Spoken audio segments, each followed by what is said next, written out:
वैदेही की जैसे ही पारितोष पर नजर पड़ती है वो अवनी से हटकर उसकी तरफ बढ़ती है। ये सभी कुछ अर्थ सीढ़ियों से उतरते हुए देख रहा है। वैदेही पारितोष के पास मिलने जैसे ही जाती है तो पारितोष आगे बढ़कर उसे हग कर लेता है, लेकिन उसे नहीं पता है कि दो खतरनाक और गुस्से से भरी आंखें उसे घूर रही हैं। अर्थ ने अपनी मुट्ठियां भींच ली है। ये सब देखकर उसका बस चलता तो वो उन दोनों के बीच जाकर खड़ा हो जाता, लेकिन इस समय तो अर्थ ने बहुत सब्र किया है। अर्थ नीचे आ चुका है। पारितोष वैदेही से बातें कर ही रहा है जब अर्थ वहां आकर पहले अवनी और अतीक से मिलता है, फिर वो पारितोष और वैदेही की तरफ बढ़ता है। अतीक तो देखकर ही समझ गया है कि भाई इस समय बेहद गुस्से में है, क्योंकि उसने बहुत छोटे से अर्थ को देखा है और उसके मिजाज देखकर ही वो समझ जाता था। उसने अर्थ को गुस्सा दिला दिया है पारितोष को वहां बुलाकर। अब तो उसकी शामत आ चुकी है। अर्थ ने वैदेही के पास आकर उसे शोल्डर से पकड़ते हुए कहा, अपने हस्बैंड से नहीं मिलवाओगी अपने दोस्त को? वैदेही ने अपने कंधे पर अर्थ की पकड़ थोड़ी मजबूत होती हुई महसूस की तो वो समझ जाती है कि अर्थ को उसके पारितोष के साथ होने पर गुस्सा आ रहा है। उसने पारितोष से कहा, मीट माय हस्बैंड मिस्टर अर्थ देवान। पारितोष ने हाथ आगे बढ़ाकर अर्थ से हाथ मिलाया। इन्हें कौन नहीं जानता, he is very famous for his unique business skills. वैसे तुम्हारा नाम नहीं सुना मैंने पहले कभी। इस समय अर्थ के अंदर की जलन बोल रही है, जी मिस्टर देवान, मैंने रिसेंटली अपने डैड का बिजनेस ज्वाइन किया है, तो कुछ टाइम लगेगा अपनी पहचान बनाने में। अर्थ ने सर्वेंट को आवाज लगाई, सर को उनका रूम दिखा दो, he must be tired. Atiq और अवनी, तुम दोनों की रूम्स भी रेडी है, तो तुम लोग भी रेस्ट कर लो, बाकी की बातें बाद में करेंगे। फिलहाल वैदेही मेरे साथ बाहर जा रही है ना जॉन? जी, हम लोग बाहर जा रहे हैं। अर्थ सही कह रहे हैं, आप लोग रेस्ट कर लीजिए। पता नहीं क्या चल रहा है इनके दिमाग में, लेकिन फिलहाल के लिए तो इनके साथ चलना ही सही ऑप्शन है। पता नहीं इस शादी के होते होते क्या क्या और होने वाला है, वैदेही मन में सोच रही है। तभी अर्थ ने उसका हाथ पकड़ लिया और उसे अपने साथ लेकर जाने लगा। ज्यादा मत सोचो, वो काम मेरा है। अर्थ ने वैदेही को अपने साथ ले जाते हुए कहा, लेकिन हम जा कहाँ रहे हैं? वहां तो मैंने बोल दिया कि हमारा बाहर जाने का प्लान है, लेकिन असल में क्या प्लान है बताइए। तुम्हें मुझ पर विश्वास है ना? हाँ, खुद से ज्यादा। तो बस चलो। अर्थ वैदेही को कार तक ले आया, जिसके बाद दोनों वहां से निकल गए। ब्रेकफास्ट दोनों में से किसी ने ही नहीं किया है। वैदेही को इस बात की भी फिक्र है कि कहीं अर्थ को कोई हेल्थ इश्यू न हो जाए। अर्थ लगभग 20 मिनट की ड्राइव के बाद एक पॉइंट पर आकर रुकता है। वैदेही को समझ नहीं आता कि आखिर वो आए कहाँ है। अर्थ कार से बाहर निकलता है और आकर उसने वैदेही की साइड का डोर खोला। उतरो। लेकिन यहाँ क्या है? हमें घर चलना चाहिए। आपने ब्रेकफास्ट नहीं किया है, कहीं आपकी तबीयत खराब ना हो जाए। आई सेड बाहर निकलो। अर्थ ने अपनी टोन में थोड़ी सख्ती लाते हुए कहा। वो वैदेही को एक पहाड़ के किनारे पर लाया है, जिसके आगे खाई है। कहीं अर्थ गुस्से में मुझे यहाँ से धक्का तो नहीं देना चाहते? वैदेही मन में सोच रही है, गुड आइडिया, लेकिन फिलहाल मेरा ऐसा कोई इरादा नहीं है। अर्थ ने वैदेही को जवाब दिया, आप कैसे जान लेते हैं मेरे मन की बात? तुम्हारे चेहरे को देखकर जानना इतना भी मुश्किल नहीं है। अब आगे बढ़ो। वैदेही कार से निकलकर धीरे धीरे आगे बढ़ रही है। अर्थ उसके बिल्कुल पीछे ही है। वहां का खूबसूरत नजारा देखकर वैदेही की नजरें एक जगह पर ठहर गई है। असल में अर्थ ने दोनों के लिए वहां पर ही ब्रेकफास्ट करने के लिए टेबल सेटअप कराई है। दूर से देखकर तो इसका कोई अंदाजा नहीं हो पा रहा था, लेकिन नजदीक आकर वैदेही ने जब वो सब देखा तो वो बस देखती रह गई है। उस टेबल पर 2 लोगों के लिए सिटिंग अरेंजमेंट है। सफेद टेबल क्लॉथ से ढका हुआ वो टेबल, उसके ऊपर रेड कलर के टेबल मैट के ऊपर दोनों के लिए आलीशान तरीके से ब्रेकफास्ट लगा हुआ है। पास में एक शख्स खड़ा है जिसने वो अरेंजमेंट किया है। अर्थ के कहने पर वैदेही को तो यकीन ही नहीं हो रहा है कि अर्थ ने ये सब उसके लिए किया है, क्योंकि अर्थ कभी भी अपनी फीलिंग्स को एक्सप्रेस नहीं करता था। लेकिन इस एलिगेंट तरीके से दोनों के लिए रोमांटिकली ब्रेकफास्ट टेबल अरेंज करना अर्थ का प्लान तो नहीं लग रहा था वैदेही को। ये सब दादाजी ने किया है ना? वैदेही ने अर्थ से पूछा। तुम्हें यहाँ दादू कहीं दिखाई दे रहे हैं क्या? अर्थ ने वैदेही से पूछा। नहीं। तो फिर क्या तुम्हें मैं इतना बेरंग इंसान लगता हूँ जो ये सब भी नहीं कर सकता? नहीं, ऐसा नहीं है। इनफैक्ट मैं सरप्राइज्ड हूँ कि आपने ये सब मेरे लिए किया। आदत डाल लो, तुम अर्थ देवान की वाइफ हो। तुम्हारी लाइफ एक रोलर कोस्टर राइड होने वाली है। समझी नहीं मैं, वैदेही ने अर्थ से कहा। तो अर्थ ने कहा, धीरे धीरे समझ जाओगी। वैसे ये जान लो कि मेरी लाइफ ऑर्डिनरी नहीं है। वो तो मैं समझ ही चुकी हूँ। दोनों बातों के दौरान ब्रेकफास्ट टेबल तक पहुंच गए हैं। अब ये सब अर्थ से उसकी जलन करवा रही है या प्यार, ये अभी सर्टेन नहीं है। अर्थ ने चेयर खींचकर वैदेही को बिठाया। वहाँ का नजारा बेहद खूबसूरत है और सुबह की ठंड और हल्की हल्की धूप उस सुबह को और भी खूबसूरत बना रही है। एक वेटर जो वहाँ पास में खड़ा हुआ है, उसने आकर दोनों के लिए ब्रेकफास्ट सर्व किया, जिसके बाद अर्थ उसे जाने के लिए बोल देता है। वो वैदेही के साथ वहाँ अकेले ब्रेकफास्ट करना चाहता है। वैदेही ने टेबल पर रखे अर्थ के हाथ पर अपना हाथ रखते हुए कहा, ये मेरी लाइफ का अब तक का सबसे हसीन दिन है। कभी नहीं सोचा था कि कोई मेरे लिए ये सब भी करेगा। तुम तब तक अर्थ दीवान से नहीं मिली थी ना, ये तो बस शुरुआत है। अर्थ ने वैदेही की बातों का जवाब दिया। वैदेही अपने हाथ को हटाती इससे पहले अर्थ ने उसके हाथ को वहीं टेबल पर थाम लिया। उसने वैदेही के हाथ को इसलिए पकड़ा है क्योंकि उसे उसका हाथ ठंडा महसूस हो रहा है। इस तरह खुली हवा में बैठकर ठंड लगना तो लाजमी ही है, लेकिन अर्थ के होते हुए वो वैदेही को किसी तरह की तकलीफ नहीं होने दे सकता है। आज वैदेही की मेहंदी की रस्म होने वाली है। आज उसके खूबसूरत हाथ अर्थ के नाम की मेहंदी से सजने वाले हैं, लेकिन उससे पहले अर्थ की तरफ से इतनी खूबसूरत दिन की शुरुआत। उसने सोचा कि आज तो उसका पूरा दिन बहुत ही अच्छा जाने वाला है। वैसे तो सुबह के अर्थ के मिजाज देखकर वैदेही को लगा था कि वो जरूर गुस्सा करने के लिए उसे वहां से ले जा रहा है, लेकिन हमेशा की तरह इस बार भी उसने वैदेही को चौंका दिया है। इधर वैदेही की फ्रेंड दर्शिता भी वहां पहुंचने वाली है। उसे रास्ता थोड़ा कंफ्यूज कर रहा है। तभी उसने वैदेही को फोन किया, लेकिन अर्थ ने वैदेही को अपने साथ होते हुए कॉल उठाने के लिए मना कर दिया है, क्योंकि जब अर्थ उसके साथ होता है तो वो टाइम सिर्फ उसी का होता है। अब दर्शिता को समझ नहीं आ रहा है कि वो किसको फोन करे। दर्शिता ने एक व्हाइट कलर का सूट पहना हुआ है, लंबे खुले बाल और आंखों पर चश्मा लगा हुआ है, जो उसे एकदम पढ़ाकू लुक देता है। असल में वो एक बहुत ही इंटेलिजेंट लड़की है, जो वैदेही के कॉलेज टाइम के दौरान ही उसकी फ्रेंड बनी थी। बोलने में तो उसका कोई जवाब नहीं है। अब सवाल ये है कि वो कैसे उस लोकेशन तक पहुंचे जहां उसे जाना है। जब उसे कुछ समझ नहीं आया तो उसने अतीक को फोन लगाया, क्योंकि उसी ने उसको वो लोकेशन और इनविटेशन भेजा था। अतीक ने एक रिंग के बाद ही कॉल उठा लिया। हेलो, क्या मैं जान सकती हूँ कि मैं किससे बात कर रही हूँ? अतीक हियर। वैसे कॉल आपने की है तो आपको बताना चाहिए कि आप कौन बोल रही है। मैं वैदेही की फ्रेंड हूँ, दर्शिता। आपने ही मुझे इनविटेशन भेजा था। ओह ओके, हाँ बताइए। वो असल में मैं समझ नहीं पा रही हूँ कि कैसे आना है, तो क्या आप मुझे गाइड कर सकते हैं? आप अपनी लोकेशन भेजिए, मैं बताता हूँ। ये बोलते हुए अतीक ने फोन रखा। दर्शिता ने बिना एक सेकंड वेस्ट किए जल्दी से अपनी करंट लोकेशन अतीक के फोन पर भेज दी, और किसी तरह अतीक की गाइडेंस के बाद दर्शिता आखिरकार अर्थ के दादाजी के फार्म हाउस तक पहुंच गई। उसे वैदेही पर बहुत गुस्सा आ रहा है कि वो बस उसके हाथ लग जाए तो वो उसे छोड़ेगी नहीं। इधर वैदेही और अर्थ अभी तक वापस नहीं आए हैं। दोपहर में मेहंदी की रस्म थी और दूल्हा और दुल्हन दोनों ही गायब थे एक दूसरे के साथ। दर्शिता ने घर का डोर नॉक किया तो अवनी ने डोर खोला। हाय, आई एम दर्शिता, वैदेही की फ्रेंड। हेलो, मैं अर्थ भाई की बहन हूँ, अवनी। Nice meeting you. चलिए, मैं आपको आपका रूम दिखा देती हूँ, अवनी ने दर्शिता से कहा। तो दर्शिता ने उससे पूछा, पहले क्या मैं वैदेही से मिल सकती हूँ? असल में वो घर पर नहीं है। अर्थ भाई उन्हें सुबह ही कहीं लेकर गए हैं। कहीं दुल्हा और दुल्हन भाग तो नहीं गए? दर्शिता ने हंसते हुए कहा। अब तक दोनों दर्शिता के रूम तक पहुंच चुके हैं। अब जल्दी ही दोनों की मेहंदी की रस्म शुरू होने वाली है। देवांश का अभी भी कोई आइडिया नहीं है कि वो आएगा या नहीं। अवनी ने वैदेही का दिल रखने के लिए बोल जरूर दिया था कि वो आएगा, लेकिन असल में तो उसे भी कुछ नहीं पता था। वैदेही के लिए तो अर्थ ने आज का दिन यादगार बना दिया है। अब देखना ये है कि शादी होने तक अर्थ की कौन कौन सी साइड देखने को मिलेंगी वैदेही को। घर का माहौल काफी चहल पहल वाला है। इस समय तो कौन किससे टकराएगा और कौन किसको पसंद करेगा, ये भी देखना भी बाकी है, क्योंकि ज्यादातर शादी के माहौल में बहुत सी जोड़ियां बन जाती है। अर्थ ने वैदेही को एक शानदार सरप्राइज दिया है, लेकिन पारितोष और दर्शिता के आने से माहौल में नया मोड़ आ गया है। क्या मेहंदी की रस्म बिना किसी ड्रामे के पूरी हो पाएगी? देवांश का इंतजार अभी भी जारी है। क्या वो सही समय पर पहुंच जाएगा और इस नए माहौल में कौन कौन सी नई जोड़ियां बनेंगी? जानने के लिए सुनिए अगला एपिसोड सिर्फ और सिर्फ प्रतिलिपि एफएम पर।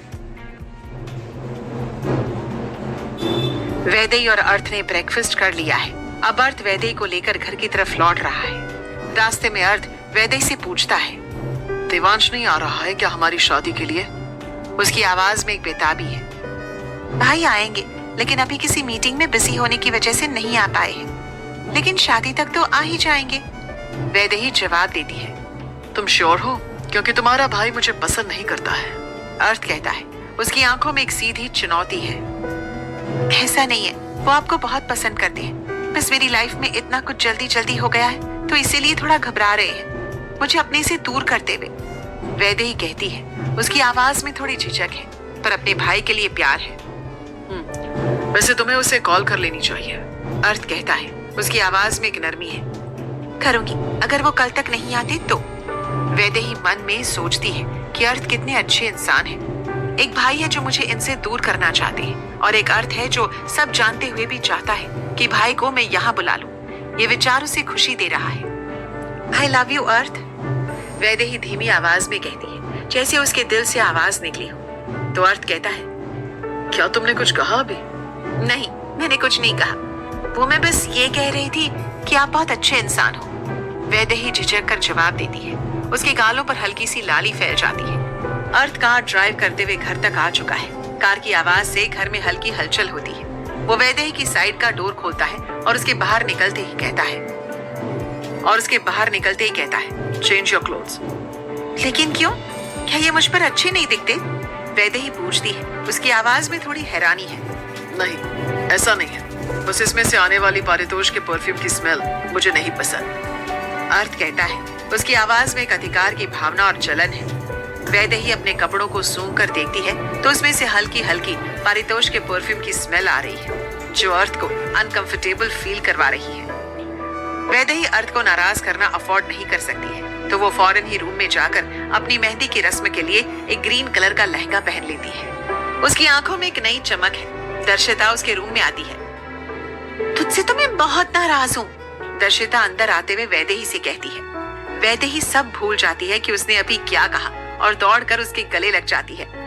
मैं बता नहीं सकती मैं कितनी खुश हूँ तुझे यहाँ देखकर। हाँ, मालूम है कि तू कितनी खुश है।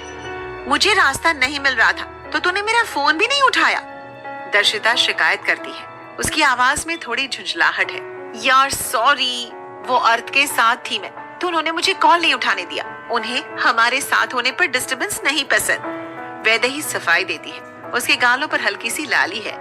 ओह अच्छा, क्या बात है तेरे अर्थ की, क्या कंट्रोल है हमारी वैदेही पर। वैसे मैं भी मिलना चाहूंगी तेरे अर्थ दीवान से, जिनका अब तक सिर्फ नाम ही सुना है, दर्शिता कहती है। उसकी आवाज में एक अजीब सी जिज्ञासा और शरारत है। जल्दी ही मिलवाती हूँ तुझे, मुझे पूरा यकीन है कि अर्थ तुझे बहुत पसंद आएंगे, वैदेही जवाब देती है। उसकी आंखों में एक विश्वास है। सोच ले, अगर मुझे पसंद आ गए तो कहीं मैं उन्हें तुझसे चुरा न लूं, दर्शिता छेड़ते हुए कहती है। इम्पॉसिबल है, वैदेही आत्मविश्वास से कहती है। अच्छा, इतना कॉन्फिडेंस, दर्शिता हैरान है। हाँ, पूरा कॉन्फिडेंस है मुझे मेरे अर्थ पर, वैदेही कहती है। उसकी आवाज में गर्व है। दर्शिता प्यार भरी आवाज में कहती है। एनीवेज, मैं बहुत खुश हूँ तुझे ऐसे देखकर। मन तो कर रहा था कि तुझसे बहुत लड़ूंगी जब मिलूंगी, लेकिन तुझे देखकर सब भूल गई। चल, अब मैं तुझे रेडी कर देती हूँ, बोलते हुए दर्शिता वैदेही को रेडी करने तैयारी में जुट जाती है।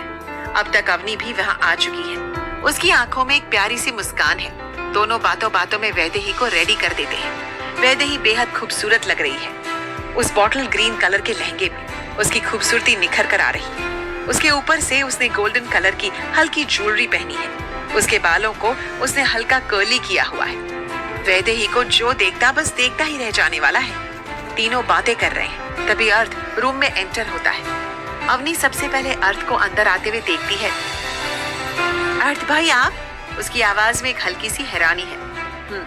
थोड़ी देर के लिए बाहर जाओ, मुझे वैदेही से कुछ बात करनी है, अर्थ कहता है। इस बीच दर्शिता सच में अर्थ को बस देखती रह जाती है। अर्थ सच में बहुत ज्यादा स्मार्ट और डैशिंग लग रहा है। इंडियन वेयर में उसकी पर्सनालिटी और भी निखर रही है। दर्शिता वैदेही की तरफ देखकर अपनी आंख विंक करके उसे इशारा करती है कि अर्थ वाकई में बहुत स्मार्ट है। और असल में जैसा वैदेही ने कहा था, अर्थ ने दर्शिता की तरफ एक नजर भी नहीं देखा है। उसकी नजरें तो सिर्फ वैदेही को ही देख रही है। उनमें एक अजीब सी भूख है। दर्शिता और अवनी रूम से बाहर जा चुकी है। अब अर्थ रूम को अंदर से लॉक कर देता है। क्योंकि वो नहीं चाहता है कि बीच में कोई भी डिस्टर्बेंस आए। वैदेही को समझ नहीं आता कि आखिर अर्थ को इस समय उससे क्या बात करनी है। अर्थ के कदम वैदेही की तरफ ही बढ़ रहे हैं जब वैदेही उससे पूछती है, आप मुझे ऐसे क्यों देख रहे हैं? उसकी आवाज में हल्की सी घबराहट है। क्यों, तुम्हें डर लग रहा है क्या?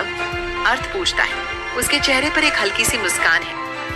ऑब्वियसली, अगर आप ऐसे किसी को भी देखेंगे तो डर ही लगेगा ना, वैदेही कहती है। उसकी आवाज में एक मासूम डर है। डरने की जरूरत नहीं है, मैं तो तुम्हें यहाँ सिर्फ गले लगाने आया हूँ। इतना कहते ही अर्थ वैदेही को गले लगा लेता है। उसने वैदेही को काफी कसकर गले लगा लिया है। उसकी बाहों में वैदेही को एक अजीब सी सुरक्षा महसूस होती है। उसने उसको इस कदर अपनी बाहों में कस लिया है जैसे वो उसके इंच इंच को अपनी खुशबू से महकाना चाहता हो। हमेशा की तरह वैदेही को अर्थ का ये बिहेवियर भी समझ नहीं आता है।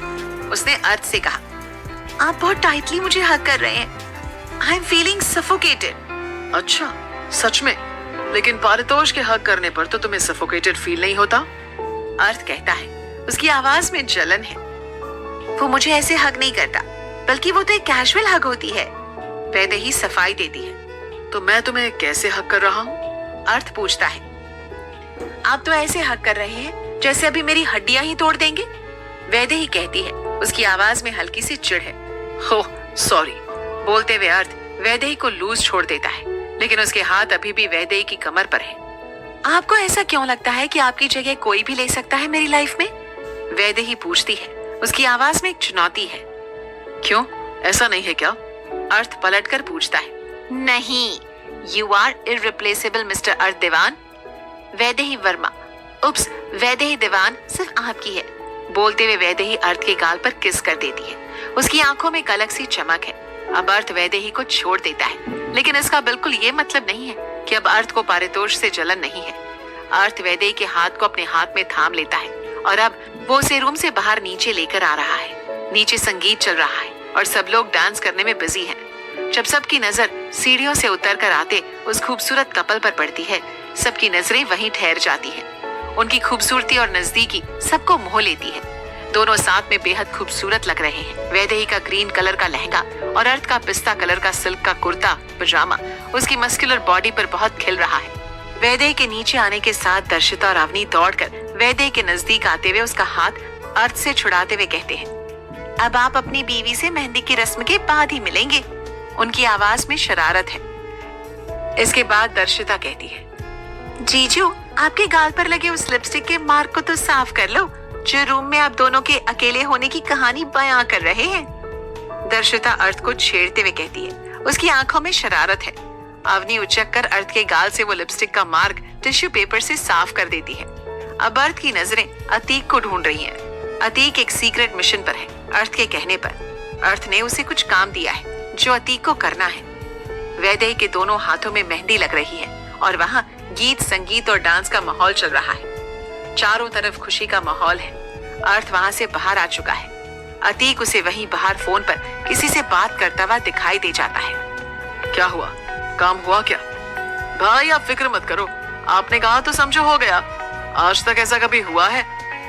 आज तक ऐसा कभी हुआ है क्या जो आप कहो वो मैं ना करूं? अतीक कहता है। उसकी आवाज में आत्मविश्वास है। हाँ, याद दिलाता हूँ। अर्थ सिर्फ इतना ही कहता है तो अतीक समझ जाता है कि अर्थ पारितोष को वहां बुलाने वाली बात के बारे में बोल रहा है। भाई, मुझे सच में 1% भी अंदाजा होता तो ऐसा कभी नहीं होता। आपके लिए तो जान भी हाजिर है। अतीक सफाई देता है। उसकी आवाज में वफादारी है। बस बस, अब इस काम को पूरा करके अपने इस किए का प्रायश्चित कर ले। इधर पारितोष अभी बस रेडी होकर नीचे आ ही रहा था कि तभी वो जोरदार तरीके से किसी से बुरी तरह से टकरा जाता है। असल में उसकी टक्कर दर्शिता से होती है और दर्शिता को गिरने से संभालने के लिए उसने उसे अपने हाथों का सहारा दे दिया है। लंबी चौड़ी हाइट वाला पारितोष नोटिस करता है कि उसकी चेस्ट पर दर्शिता के दोनों हाथ टिके हुए हैं और उन हाथों पर लगी मेहंदी पारितोष के कपड़ों पर लग चुकी है। उसकी महंगी शेरवानी पूरी तरह से खराब हो चुकी है, लेकिन वो उस खूबसूरत चश्मिश की आंखों में जैसे खो जाता है। उसकी आंखों में एक अजीब सा आकर्षण है। दर्शिता पारितोष से गुस्से में कहती है, देखकर नहीं चल सकते, मेरी पूरी मेहंदी खराब कर दी। ओह गॉड, मेहंदी! और यहाँ तुमने मेरे पूरे कपड़े खराब कर दिए, उसका क्या? पारितोष पलटकर पूछता है, मेरी हाइट कम है, लेकिन आपको तो भगवान ने अच्छी खासी हाइट दी है, तो आपको तो दूर तक का दिखना चाहिए, लेकिन नहीं, इनका भी इस्तेमाल नहीं करना है आपको। दर्शिता जवाब देती है, उसकी आवाज में एक तीखापन है। तो तुम्हें भी भगवान ने चश्मा दिया है, तुम्हें तो डबल नजर आना चाहिए, लेकिन नहीं, क्यों खर्च करोगी अपनी बैटरी? तुम्हें तो लोगों के कपड़े खराब करने हैं। पारितोष भी पलटकर जवाब देता है, ए मिस्टर, अब ज्यादा हो रहा है, तुम्हें पता भी है मैं कौन हूँ? दर्शिता चुनौती देती है, क्या तुम्हें अंदाजा है कि मैं कौन हूँ? पारितोष अकड़कर कहता है। दोनों का इंट्रोडक्शन देने का ये अलग ही अंदाज है, एकदम निराला। पारितोष और दर्शिता के बीच पहली मुलाकात ही एक जोरदार टक्कर के साथ हुई है, जिससे मेहंदी और शेरवानी दोनों खराब हो गए हैं। क्या ये अनचाही शुरुआत एक नए रिश्ते की निशानी है? इधर अर्थ के कहने पर अतीक उसके लिए एक सीक्रेट मिशन पर है। क्या है वो मिशन? जानने के लिए सुनिए अगला एपिसोड, सिर्फ और सिर्फ प्रतिलिपि FM पर। मेहंदी की रस्म का माहौल गर्मा रहा है, हर तरफ खुशी और संगीत की गूंज है, लेकिन तभी पारितोष और दर्शिता के बीच हुई टक्कर से एक अजीब सा तनाव फैल जाता है। दर्शिता, जिसकी मेहंदी पर पारितोष के कपड़ों के दाग लग चुके हैं, उसे साफ साफ गुस्सा आ रहा है। दोनों के बीच पहली मुलाकात ही एक तकरार में बदल जाती है। ना तो मुझे पता है और ना ही मैं जानना चाहती हूँ, लेकिन इतना तो पता है आप एक पागल इंसान हो। अब रास्ता छोड़ो मेरी मेहंदी सूखने लगी है। दर्शिता पारितोष को साइड में धकेलते हुए कहती है। उसकी आवाज में एक तीखापन है और आंखों में गुस्सा है। उसकी नजरें पारितोष पर गड़ी है, जैसे वो उसे अभी भस्म कर देगी। पारितोष का भी मुंह बन जाता है। दर्शिता को देखकर उसके चेहरे पर हल्की सी खींच आती है। वो भी वापस अपने रूम में चला जाता है चेंज करने के लिए। उसकी महंगी शेरवानी पर मेहंदी के दाग लग गए हैं, जो उसकी फ्रस्ट्रेशन को और बढ़ा देते हैं। इधर अतीक इस समय भी फोन पर ही लगा है। जब दर्शिता बालकनी से अतीक को देखती है, उसकी नजरें उस पर ठहर जाती हैं। एक पल के लिए उसे कुछ समझ नहीं आता। अतीक ने इस समय एक ब्लैक रंग का कुर्ता पजामा पहना हुआ है, जो उस पर खूब जच रहा है। उसने अपने कर्ली बालों को जेल लगाकर सेट किया है। उसका व्हाइट कॉम्प्लेक्शन और ब्राउन हेयर, लंबा कद और बड़ी बड़ी आंखें, ये सब उसके लुक्स को बहुत डिसेंट बना रहे हैं। कुछ पलों के लिए दर्शिता बस अतीक को अपने चश्मे वाली नजरों से बस देखती रह जाती है। उसके दिमाग में एक अजीब सी इमेज बन रही है, एक ऐसा आकर्षण जिसे वो समझ नहीं पा रही है। उधर अतीक अपने टारगेट पर बहुत फोकस्ड है। उसकी एकाग्रता ऐसी है कि एक बार भी उसका ध्यान उसे देख रही दर्शिता पर नहीं पड़ता। इस समय अतीक उसे बहुत सीरियस नेचर का इंसान लगता है। उसकी चाल में एक अजीब सी गंभीरता है। दर्शिता तब तक अतीक को देखती रहती है जब तक वो बात करके घर के अंदर नहीं चला जाता। दर्शिता ने अतीक से बात तो की हुई है, लेकिन बाय फेस वो उसे नहीं पहचानती है। इधर पारितोष अपने कपड़े एक बार फिर से चेंज करके बाहर आता है, जब उसका एक बार फिर से दर्शिता से सामना होता है।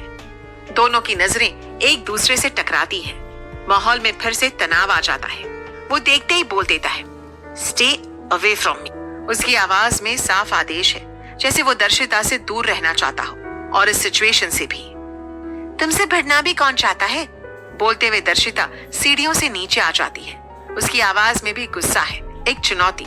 असल में पारितोष और दर्शिता का रूम एक दूसरे के बगल में है, जिससे दोनों ही अनजान है। यह उनके लिए एक और संयोग है जो उनकी इस मुलाकात को प्रभावित कर सकता है। उधर अर्थ बाहर बालकनी में बैठा है। उसके चेहरे पर एक गहरी सोच है। उसकी आंखें कहीं दूर टिकी है, लेकिन दिमाग में एक तूफान चल रहा है।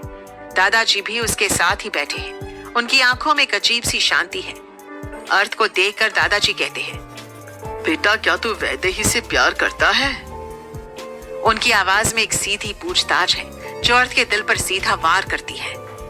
पता नहीं दादू, आई एम नॉट श्योर। अर्थ जवाब देता है। उसकी आवाज में भ्रम और बेबसी है, जैसे वो खुद भी इस सवाल का जवाब नहीं जानता हो या स्वीकार नहीं करना चाहता हो। इसमें भी क्या श्योरिटी चाहिए तुझे? अब तुम दोनों पति पत्नी हो। जब मेरी तेरी दादी से शादी हुई थी, तब मैं भी तेरी दादी से प्यार नहीं करता था, लेकिन वो इतनी अच्छी थी कि मैं अपने आप को रोक नहीं पाया उससे प्यार करने से। तुझे और वैदेही को साथ देखकर मुझे अपनी और तेरी दादी की याद आती है। वो तुझसे बहुत प्यार करती है, दादाजी कहते हैं। उनकी आवाज में गहरा प्यार और सलाह है, जो अर्थ के दिल को छूने की कोशिश कर रहा है। दादू, वो मुझे पहले ही बोल चुकी है कि वो मुझसे प्यार करती है। अर्थ कहता है, तो तू क्यों पत्थर बना बैठा है? तू भी अपने कदम बढ़ा उसकी तरफ। दादाजी अर्थ को समझाते हुए कहते हैं। उनकी आवाज में एक प्रेरणा है जो उसे आगे बढ़ने के लिए उकसा रही है। वो वर्मा फैमिली की बेटी है, उसमें उसी गंदे शख्स का खून है जिसने मुझसे मेरी माँ और मेरा सब कुछ मुझसे छीन लिया। अर्थ कहता है। उसकी आवाज में दर्द और गुस्सा उभर आया है। आंखें लाल हो रही हैं, जैसे अतीत का जख्म फिर से हरा हो गया हो। क्या? ये तू क्या कह रहा है? अगर ऐसा है तो कहीं तूने उस लड़की से शादी बदला लेने के लिए तो नहीं की? दादाजी हैरान हैं। उनकी आंखें बड़ी हो गई हैं। आवाज में अविश्वास है। उन्हें विश्वास नहीं हो रहा कि उनका पोता ऐसा कर सकता है। बिल्कुल सही कहा आपने, मैंने ये शादी बदला लेने के लिए ही की है। अर्थ स्वीकार करता है। उसकी आवाज में एक ऐसी सच्चाई है जिसे वो छुपा नहीं सकता। ये सुनकर दादाजी को गहरा सदमा लगता है। उस लड़की ने तेरा क्या बिगाड़ा है? तू उससे किस बात का बदला ले रहा है? इसमें उसका क्या बस था कि वो उस राक्षस के घर जन्म ले या ना ले? I don't support you in this, और ना ही तुझे उसके साथ ऐसा कुछ करने दूंगा मैं। दादाजी गुस्से में कहते हैं। उनका चेहरा लाल हो रहा है। उनकी आवाज में एक स्पष्ट विरोध और न्याय की भावना है। दादू, डोंट ओवर रिएक्ट। मैंने उसके साथ कुछ नहीं किया है, ना ही मैंने चाहा कि वो पागल लड़की मुझसे प्यार करे। लेकिन अब अगर उसने मुझसे प्यार किया ही है तो वो उसकी गलती है। अर्थ कहता है। उसकी आवाज में खींच है, जैसे वो खुद को सही साबित करना चाहता हो। लेकिन उसके तर्क उसकी भावनाओं से मेल नहीं खाते हैं। उसकी कोई गलती नहीं है, वो मासूम है। मैं उस लड़की को तुझे इस तरह से परेशान नहीं करने दूंगा। दादाजी दृढ़ता से कहते हैं। अब जहमत मत उठाओ। मैंने अतीक को बोला है, वो उसके भाई को बुला रहा है। वही आकर वैदेही को सब कुछ बताएगा। मैं देखना चाहता हूँ कि उसके बाद क्या फैसला होगा वैदेही का। अर्थ कहता है। उसकी आवाज में एक चुनौती है, एक अजीब सा खेल है जिसमें वैदेही की किस्मत दांव पर है। तू उसे टेस्ट कर रहा है? दादाजी पूछते हैं। वो निराश है। उन्हें अपने पोते पर यकीन नहीं हो रहा है। नहीं, मैं देखना चाहता हूँ कि कितनी गहराई है वैदेही के प्यार में जो वो दावा करती है कि वो मुझसे करती है, या फिर ये भी अपने बाप की तरह ही धोखेबाज है। अर्थ जवाब देता है। उसकी आंखों में कड़वाहट है जो उसके अतीत से उपजी है। बेटा, तू ऐसा कब से हो गया? दादाजी दुख से पूछते हैं। उनकी आवाज में एक टूटे हुए विश्वास का दर्द है, जैसे उनका अर्थ उनसे दूर जा रहा। जब से मैं अकेला रह गया था। इतना कहकर अर्थ दादाजी के पास से उठकर चला गया। दादाजी को तो विश्वास ही नहीं हुआ कि अर्थ ने दुश्मनी को अभी भी अपने अंदर पाला हुआ है। उन्हें अभी सिर्फ ये पता है कि अर्थ ने वैदेही से शादी कर ली है, लेकिन वो अभी इस बात से अनजान है कि उसने वैदेही के भाई देवांश को भी बर्बाद किया है, उसकी सारी प्रॉपर्टी हथिया ली है। एक तरह से देखा जाए तो अर्थ वैदेही के लिए ठीक ही कर रहा है कि वो सच जान जाए, लेकिन शादी तो उनकी ऑलरेडी हो चुकी है। अब सच जानने के बाद वैदेही क्या फैसला लेने वाली है, वो पूरी तरह से उसी के ऊपर है। ये वैदेही की परीक्षा है, और इसी परीक्षा के लिए इसके लिए अतीक ने देवांश को फोन करके पर्सनली इनवाइट किया है। अर्थ ने अपनी तरफ से इमोशनल प्रेशर भी देवांश पर डाला है कि वो सोच ले कि उसके लिए उसकी बहन जरूरी है या फिर उसके पिता की झूठी इज्जत, क्योंकि आज नहीं तो कल वो खुद वैदेही को बता देगा। तो इससे अच्छा है कि वो खुद उसे सब कुछ बताए, अपने ही पिता का घिनौना सच। इधर देवांश उस घर में एकदम अकेला रह गया है। उस घर को देखकर तो देवांश को ऐसा लग रहा है जैसे वो घर उसे खा जाएगा। हर दीवार उसे अपने पिता के अपराध की याद दिला रही है। वो पहले ही मेंटल ट्रोमा से गुजर रहा है, और अब ऊपर से ये सब वो बर्दाश्त नहीं कर पा रहा है। अकेले में इंसान ज्यादा ही सोचता है, और वही उसके साथ भी हो रहा है। उसके दिमाग में विचारों का तूफान चल रहा है। तभी अर्थ ने देवांश को खुद फोन किया। हेलो देवांश, अर्थ कहता है। बोलो, क्या कुछ बाकी है बोलने को? देवांश की आवाज में एक बेबसी निराशा है, जैसे उसकी सारी उम्मीदें टूट चुकी हो। तुम क्यों वैदेही को सच बताकर इस बोझ से मुक्त नहीं हो जाते? अर्थ देवांश से कहता है। लेकिन अर्थ की बातें देवांश को थोड़ी डिप्रेसिव लगी आज। अर्थ को महसूस हुआ कि देवांश गहरे सदमे में है। पता नहीं क्यों अर्थ फौरन अपनी कार की चाबी उठाता है और वहां से निकल जाता है। उसकी आंखों में बेचैनी है, डर भी तैर रहा है। उधर देवांश ने फोन काट दिया है। अर्थ रोड पर अपनी कार दौड़ा रहा है, जैसे वो जल्दी से जल्दी वहां पहुंचना चाहता हो, किसी खतरे को टालने के लिए, किसी अनहोनी को रोकने के लिए। शाम हो चुकी है, आसमान में अंधेरा छा रहा है। इधर सब लोग दूल्हे को ढूंढ रहे हैं, लेकिन दूल्हा वहां से गायब हो चुका है। शादी की रस्में इंतजार कर रही हैं। वैदेही खुद भी परेशान होने लगती है कि आखिर अर्थ कहाँ चला गया है। उसके कहने पर दर्शिता उसके फोन से अर्थ को फोन कर रही है, लेकिन अर्थ का खुद का फोन भी बिजी आ रहा है, क्योंकि वो लगातार देवांश को फोन करने की कोशिश कर रहा है। आज उसे रियलाइज होता है कि उसकी वजह से देवांश अपने आप को कुछ कर न ले।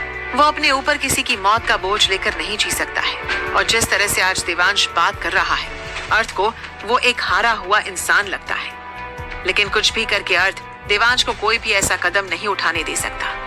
अर्थ के यूं चले जाने से वैदेही को घबराहट होने लगती है। दादाजी को भी कोई अंदाजा नहीं है कि अब अर्थ के दिमाग में क्या चल रहा है। ना ही अतीक को अर्थ ने कुछ पता चलने दिया। वो बिना किसी को बताए ही वहां से चला गया है। अर्थ को डर है कि देवांश खुद को कुछ कर न ले। क्या अर्थ देवांश को बचा पाएगा? क्या देवांश सच में खुद को खत्म करने की कोशिश करने जा रहा है? और अगर अर्थ देवांश को बचाता है तो क्या वैदेही को इस सब के पीछे का सच पता चल जाएगा? जानने के लिए सुनिए अगला एपिसोड सिर्फ और सिर्फ प्रतिलिपि FM पर। अर्थ की कार पूरी स्पीड से देवांश के बंगले के एकदम सामने आकर रुकती है। उसने स्पीड से चल रही कार पर काफी जोर से ब्रेक लगाए हैं, जिससे टायरों की चीखती हुई आवाज हवा में गूंज उठी है और जमीन पर गहरे निशान पड़ गए हैं। वो इस समय बहुत ज्यादा जल्दी में है। उसकी सांसें तेज चल रही है और माथे पर पसीने की बूंदें चमक रही है। अर्थ ने अब तक जो कुछ भी किया था वो सब बदला लेने के लिए था, लेकिन किसी की जान लेने के बारे में वो सोच नहीं सकता था। ये उसकी क्रूरता की सीमा थी। लेकिन इस समय उसका दिल यही सोचकर घबरा रहा है कि कहीं देवांश उसकी वजह से कोई उल्टा सीधा कदम ना उठा ले। एक अनजाना डर उसे घेर लेता है। यही कारण है जो अर्थ अपनी मेहंदी की रस्म छोड़कर, दुल्हन के लिबास में तैयार वैदेही को छोड़कर, उस शुभ मुहूर्त को छोड़कर यहाँ वापस आया है। वो एक अनजान आशंका से भरा हुआ, किसी अनहोनी का भय उसको घेरे हुए है। अर्थ आज फिर उसी घर के सामने खड़ा है जहाँ उसने अपनी माँ को खो दिया था। उसकी आंखों में अतीत का दर्द और बदले की आग दोनों एक साथ जल रही हैं। लेकिन उसने ठान ली है कि वो आज इस घर में एक और बलि नहीं चढ़ने देगा। कोई और जिंदगी इस जगह खत्म नहीं होगी। वो तेजी से घर की ओर भागता है और दरवाजे पर जाते ही जोर जोर से उसे पीटना शुरू कर देता है। उसकी मुट्ठियां दरवाजे पर धड़ाधड़ पड़ रही है, जिससे तेज आवाजें गूंजती हैं, लेकिन अंदर से कोई रिस्पॉन्स नहीं मिल रहा है। घर के अंदर मौत सा सन्नाटा पसरा है। अर्थ के मन में उभरी हुई आशंकाएं उसे आतंकित करने लगती है। देवांश के साथ होने वाली अनहोनी को सोचकर ही अर्थ घबरा रहा है। उसके दिल की धड़कनें बेकाबू हो रही है। लेकिन कुछ ही समय में उस घर के दरवाजे खुलते हैं। एक धीमी सी आहट के साथ दरवाजा खुलता है और अंदर का अंधेरा बाहर आता है। सामने देवांश खड़ा है। देवांश के चेहरे पर इस समय उदासी है। उसकी आंखें लाल और सूजी हुई है, जैसे वो रात भर रोया हो। लेकिन अर्थ को उसे देखकर एक बात का तो सुकून मिलता है कि उसने कोई भी गलत कदम नहीं उठाया है। वो राहत की एक गहरी सांस लेता है। उसके मन का बोझ और तनाव कुछ कम होता है।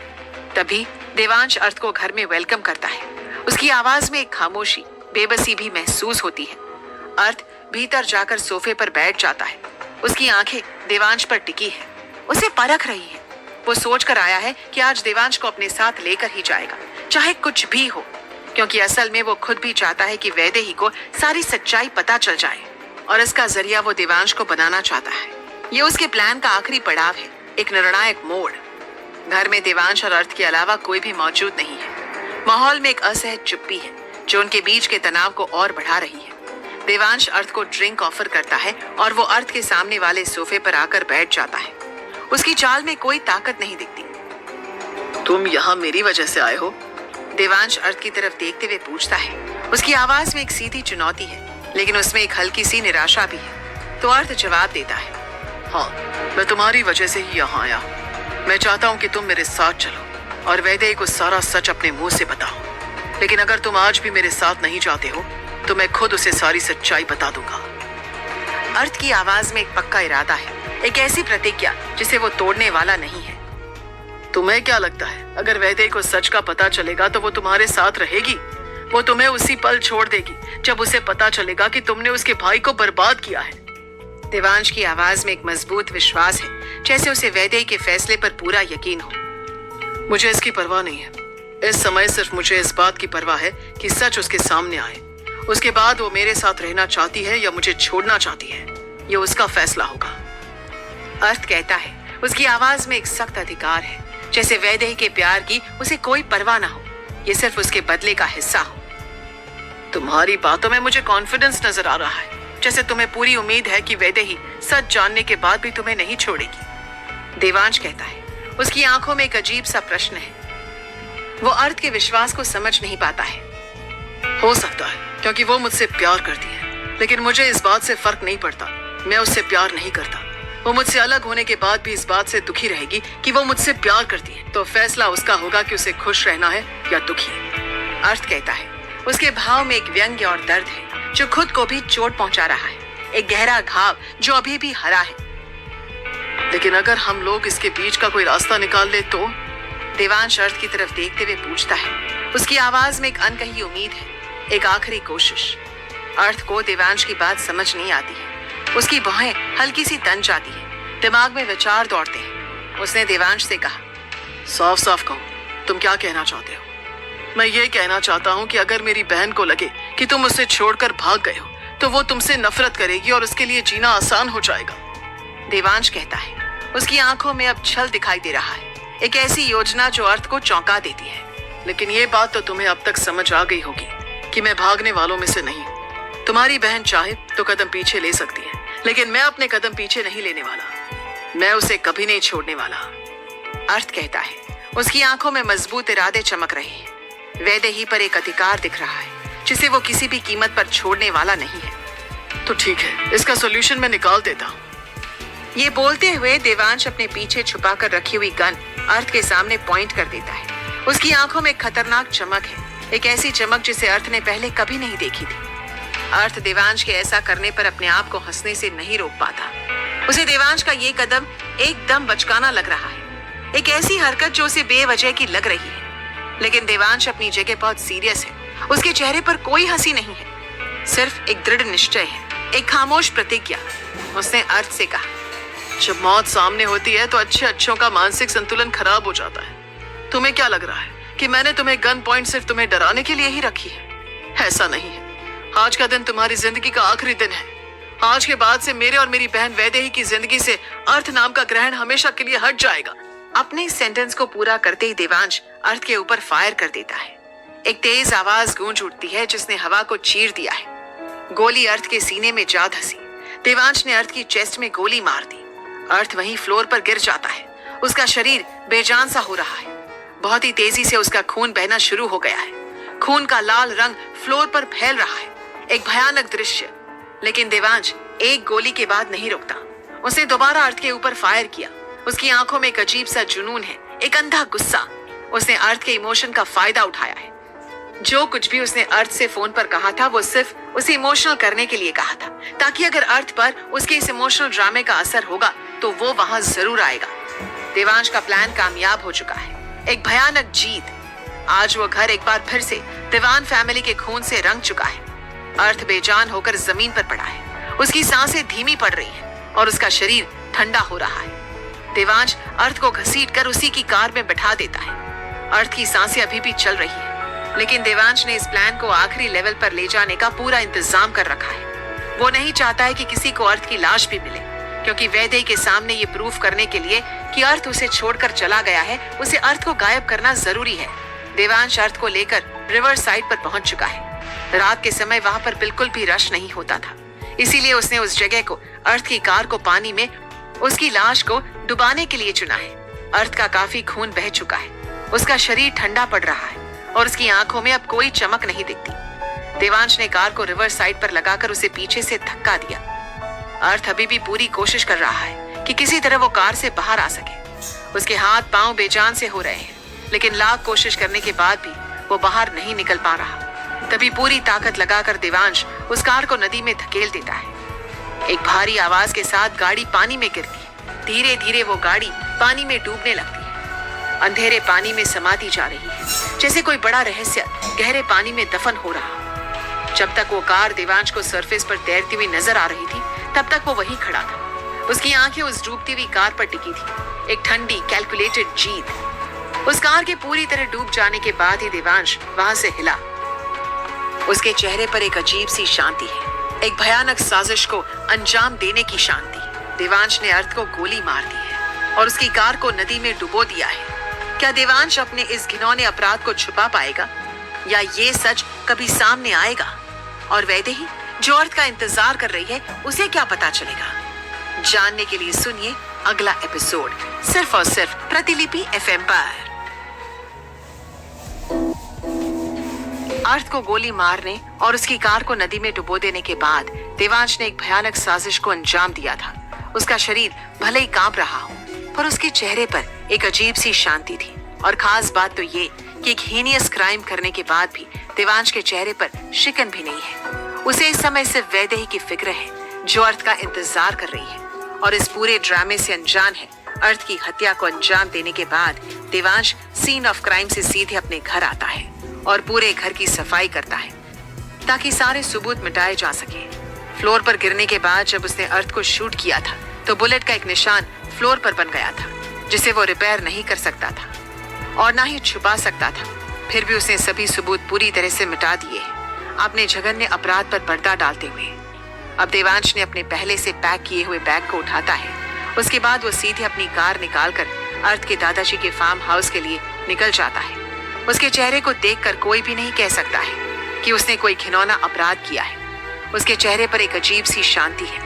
उसने अपने मन को समझा लिया है कि उसने ये सब अपनी बहन को अर्थ से प्रोटेक्ट करने के लिए किया है, और अगर वो उससे प्यार करती भी होगी तो ऐसी स्थिति में कुछ टाइम के बाद वो अर्थ को भूल जाएगी। अर्थ के जाने के नाम से वैदेही उससे नफरत करने लगेगी, जो उसे आगे मूव ऑन करने में मदद करेगा। ये उसका अपना तर्क है, एक भयानक मानसिकता को सही ठहराने का। रात के 1 बज रहे हैं, सब बेचैन हैं। सभी लोग अब भी अर्थ की खबर लेने में लगे हैं। उनकी आंखें बेचैन हैं। फोन बज रहे हैं पर कोई जवाब नहीं है। लेकिन अभी तक भी किसी को अर्थ की कोई खबर नहीं मिल रही है। वैदेही तो जैसे एकदम खामोश हो गई है। उसकी आंखें सूज गई हैं। आंसू थमने का नाम नहीं ले रहे हैं। उसके हाथों में अर्थ के नाम की मेहंदी लगी है, जिसमें अर्थ का नाम छुपा है, लेकिन उसे देखने वाला अब वहां नहीं है। दर्शिता वैदेही को संभाल रही है, क्योंकि पिछले 1 घंटे से वो रोए जा रही है। उसकी आवाज भारी हो गई है। उसे विश्वास नहीं हो रहा है कि अर्थ वहां से जा चुका है। सुबह ही वो अर्थ के साथ इतनी खूबसूरत ब्रेकफास्ट डेट पर गई थी। तैयार होने के बाद अर्थ ने उसे कसकर हग भी किया था। वो चाहता था कि वैदेही में से सिर्फ उसी की खुशबू आए, और अब वही खुशबू वैदेही को अर्थ के लिए बेचैन कर रही है। एक अनकहा दर्द उसके दिल में है। अर्थ के दादाजी को पूरा यकीन है कि उनका पोता भागने वालों में से नहीं है। वो जो भी होगा सामने रहकर फेस करेगा। लेकिन इस समय वो आखिर गया कहाँ है? ना तो उसका फोन लग रहा है और ना ही उसकी कोई खबर मिल रही है। यही कारण है कि दादाजी की सोच सोचकर स्ट्रेस से हालत खराब हो रही है। तभी अचानक दादाजी फ्लोर पर गिर जाते हैं। एक तेज आवाज आती है। अतीक, वैदेही, अवनी और बाकी के सब लोग उनकी तरफ दौड़ते हैं। दादाजी का पर्सनल डॉक्टर इस समय सिटी में है। जितनी भी कोशिश कर लें वो सुबह ही वहां आ सकते हैं। सब लोगों ने दादाजी को उनके रूम तक पहुंचाया है। दादाजी बेहोशी की हालत में अर्थ का ही नाम ले रहे हैं। उनके मुंह से बस यही निकल रहा है, मेरा पोता ऐसा नहीं कर सकता। उनकी आवाज में दर्द और अविश्वास है। इधर करीब 1 घंटे के बाद यानी 2 बजे देवांश दादाजी के फार्म हाउस पहुंचता है। वो अपनी कार फार्म हाउस की पार्किंग में लगाता है। उसने वहां आकर नोटिस किया कि घर में इस समय सिर्फ घर के ही लोग मौजूद हैं। बाकी पूरा घर एकदम सुनसान पड़ा है। शादी की सजावट ऐसी की ऐसी लगी हुई है, लेकिन सब कुछ बेजान सा लग रहा है। एक उत्सव का माहौल अब मातम में बदल चुका है। ये सब देखने के बाद भी देवांश को अपने किए पर 1% भी गिल्ट नहीं होता है। उसके चेहरे पर कोई पछतावा नहीं दिखता। वहां के सर्वेंट से पूछकर देवांश अर्थ के दादाजी के रूम में पहुंचता है, जहां वैदेही और बाकी के सब लोग मौजूद हैं। सब लोग दादाजी को चारों तरफ से घेर कर बैठे हैं। उनकी आंखों में चिंता है। दादाजी बड़बड़ा रहे हैं कि मेरा अर्थ ऐसा नहीं कर सकता। देवांश ने उस रूम में कदम रखता ही है कि अर्थ के दादाजी खामोश हो जाते हैं। उन्होंने बोलना बंद कर दिया है। उनके शरीर ने मूवमेंट करनी बंद कर दी है। वैदेही का दिल इस बात को सोचकर ही घबरा रहा है कि कहीं उन्हें कुछ हो तो नहीं गया। वैदेही पैनिक होते हुए अतीक से कहती है, अतीक प्लीज चेक करो दादाजी को, ये सांस क्यों नहीं ले रहे हैं? दादाजी को देखो, ये बोल क्यों नहीं रहे हैं? दादाजी कुछ नहीं होना चाहिए। ये सब बोलते हुए वैदेही बस रोए जा रही है। दादाजी से इतने से टाइम में वैदेही बहुत ज्यादा क्लोज हो चुकी है, और अब अपने सामने उन्हें बेजान पड़ा हुआ देखकर उसका दिमाग सन्न रह जाता है। अतीक ने चेक किया तो दादाजी की पल्स, उनकी सांसें और उनके दिल की धड़कन सभी कुछ थम चुका है। दादाजी को इस सदमे से हार्ट अटैक आ गया है और वो इस दुनिया को हमेशा के लिए अलविदा कह चुके हैं। एक सदमे के बाद दूसरा सदमा वैदेही को अंदर तक तोड़ चुका है। उसके भाई ने उसकी जिंदगी का फैसला खुद ही ले लिया है, जिससे वैदेही पूरी तरह अनजान है और शायद देवांश उसे कभी पता भी न लगने दे। उस सदमे से उबरने में वैदेही को समय लगने वाला है, क्योंकि ये उसकी जिंदगी का सबसे बड़ा ट्रॉमा है। उसके लिए जिस इंसान को उसने इतना प्यार किया था वो उसे ऐसे ही छोड़कर चला गया।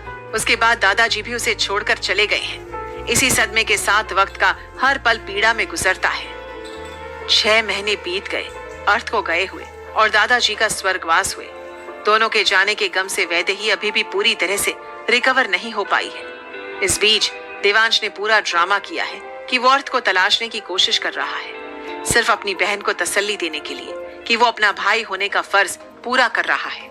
दादाजी के अंतिम संस्कार के बाद देवांश वैदेही को वापस अपने घर में ले आया है। वैदेही एकदम गुमसुम रहती है, जैसे अर्थ के साथ उसकी सारी खुशियां भी चली गई। लेकिन दुख के बाद हमेशा सुख आता है और छांव के बाद हमेशा धूप आती है। तो यही अब उसकी लाइफ में भी होने वाला है। इस दुख से उभरने में दर्शिता और पारितोष ने वैदेही की पूरी मदद की है। वक्त बीतता गया, 1 साल पूरा हो गया अर्थ को उसे छोड़कर गए हुए। इसी बीच एक दिन शाम का वक्त था। पूरा घर लाइट से जगमगा रहा था और घर के अंदर धीमी आवाज में म्यूजिक बज रहा था। चारों तरफ गेस्ट की चहल पहल थी। ये दिन देवांश के लिए सबसे ज्यादा खुशी का दिन है, क्योंकि आज वैदेही और पारितोष की एंगेजमेंट होने जा रही है। अनजाने ही सही, पर वैदेही ने एक्सेप्ट कर लिया है कि अर्थ ने उसे धोखा दिया था। वैदेही को दर्शिता तैयार कर रही है। उसने एक ब्लैक कलर का वेस्टर्न ड्रेस पहना है और बालों को उसने बन बना लिया है। वैदेही का चेहरा बहुत ग्लो कर रहा है। वो बेहद खूबसूरत लग रही है। दर्शिता उसके लिए बहुत ज्यादा खुश है, क्योंकि उस 1 साल की पूरी जर्नी में वो वैदेही के साथ थी। उसने वैदेही को दिन रात अर्थ के लिए रोते हुए देखा था, लेकिन आखिरकार वो अर्थ को भुलाकर आगे बढ़ने की सोच चुकी है। इधर पारितोष ब्लैक कलर के सूट में बहुत ज्यादा स्मार्ट और डैशिंग लग रहा है। उसका लंबा कद उस सूट में और भी उभर कर आ रहा है। पारितोष बहुत ज्यादा खुश है कि उसकी एंगेजमेंट वैदेही से होने जा रही है। वैदेही उसके बचपन की दोस्त है और अब वो उसकी जीवन साथी बनने जा रही है। इससे ज्यादा खुशी की बात उसके लिए और क्या हो सकती थी। देवांश के लिए भी आज का दिन सबसे ज्यादा खुशी का दिन है, क्योंकि आखिरकार वैदेही अपनी लाइफ में आगे बढ़ने वाली है। अर्थ को भुलाकर उसने जो कुछ भी अर्थ के साथ किया था, उसे अभी भी उस पर बिल्कुल भी अफसोस नहीं है। देवांश ने अनाउंसमेंट की तो वैदेही और पारितोष फोकस लाइट में सीढ़ियों से उतरकर नीचे आने लगे। पारितोष ने उसका हाथ थाम रखा है। सभी लोग उनके लिए क्लैपिंग कर रहे हैं, लेकिन तभी एक शख्स अंदर आता है और एक लिफाफा लाकर दर्शिता के हाथ में पकड़ा देता है। मैडम, ये वैदेही मैडम के लिए है। ये बोलकर वो शख्स वापस निकल जाता है। वो कोई लीगल नोटिस लगता है दर्शिता को, जो कि वैदेही के नाम पर है। दर्शिता ने बिना समय गवाए नोटिस वैदेही की तरफ बढ़ा दिया। देवांश इस समय गेस्ट के बीच बिजी हो चुका है, तो उसे इस सब का कोई अंदाजा नहीं है। लेकिन वैदेही ने बहुत ही हड़बड़ी में वो नोटिस खोलकर पढ़ना शुरू किया। नोटिस को पढ़ने के साथ ही वैदेही के हाथ से वो छूटकर जमीन पर गिर जाता है। वैदेही थोड़ा चकरा जाती है उस नोटिस को पढ़ने के बाद। अब वो नोटिस पारितोष ने उठाकर पढ़ा तो उसे विश्वास नहीं होता जो उसने देखा। असल में वो लीगल नोटिस वैदेही के लिए है कि वो लीगली मैरिड है और बिना डिवोर्स के वो दूसरी शादी नहीं कर सकती। लेकिन उन्हें समझ में नहीं आ रहा है कि आखिर ये नोटिस किसने उन्हें भेजा होगा, क्योंकि उस पर एक लॉयर का नाम लिखा हुआ है जिसने वो नोटिस भेजा है। उन तीनों के दिमाग में एक ही बात चल रही है कि आखिर वो नोटिस किसने वैदेही को भेजा होगा, क्योंकि अर्थ को गए हुए आज पूरा 1 साल हो चुका है और दादाजी अर्थ के जाने के बाद ही दुनिया से जा चुके हैं। अतीक इस तरह का कदम नहीं उठा सकता था, तो आखिर कौन ये सब कर सकता है। इसी हैरानी और परेशानी के बीच जल्दी ही उन्हें अपने सवालों का जवाब एक अंदर आते हुए शख्स को देखकर मिल जाता है। वैदेही की एंगेजमेंट के ठीक पहले एक लीगल नोटिस आता है जो बताता है कि वो पहले से शादीशुदा है, और तभी एक अनजान शख्स पार्टी में एंटर होता है। क्या यही शख्स नोटिस भेजने वाला है? कौन है ये शख्स और उसका इस सबसे क्या लेना देना है? क्या वैदेही की जिंदगी में नया तूफान आने वाला है? जानने के लिए सुनिए अगला एपिसोड सिर्फ और सिर्फ प्रतिलिपि FM पर।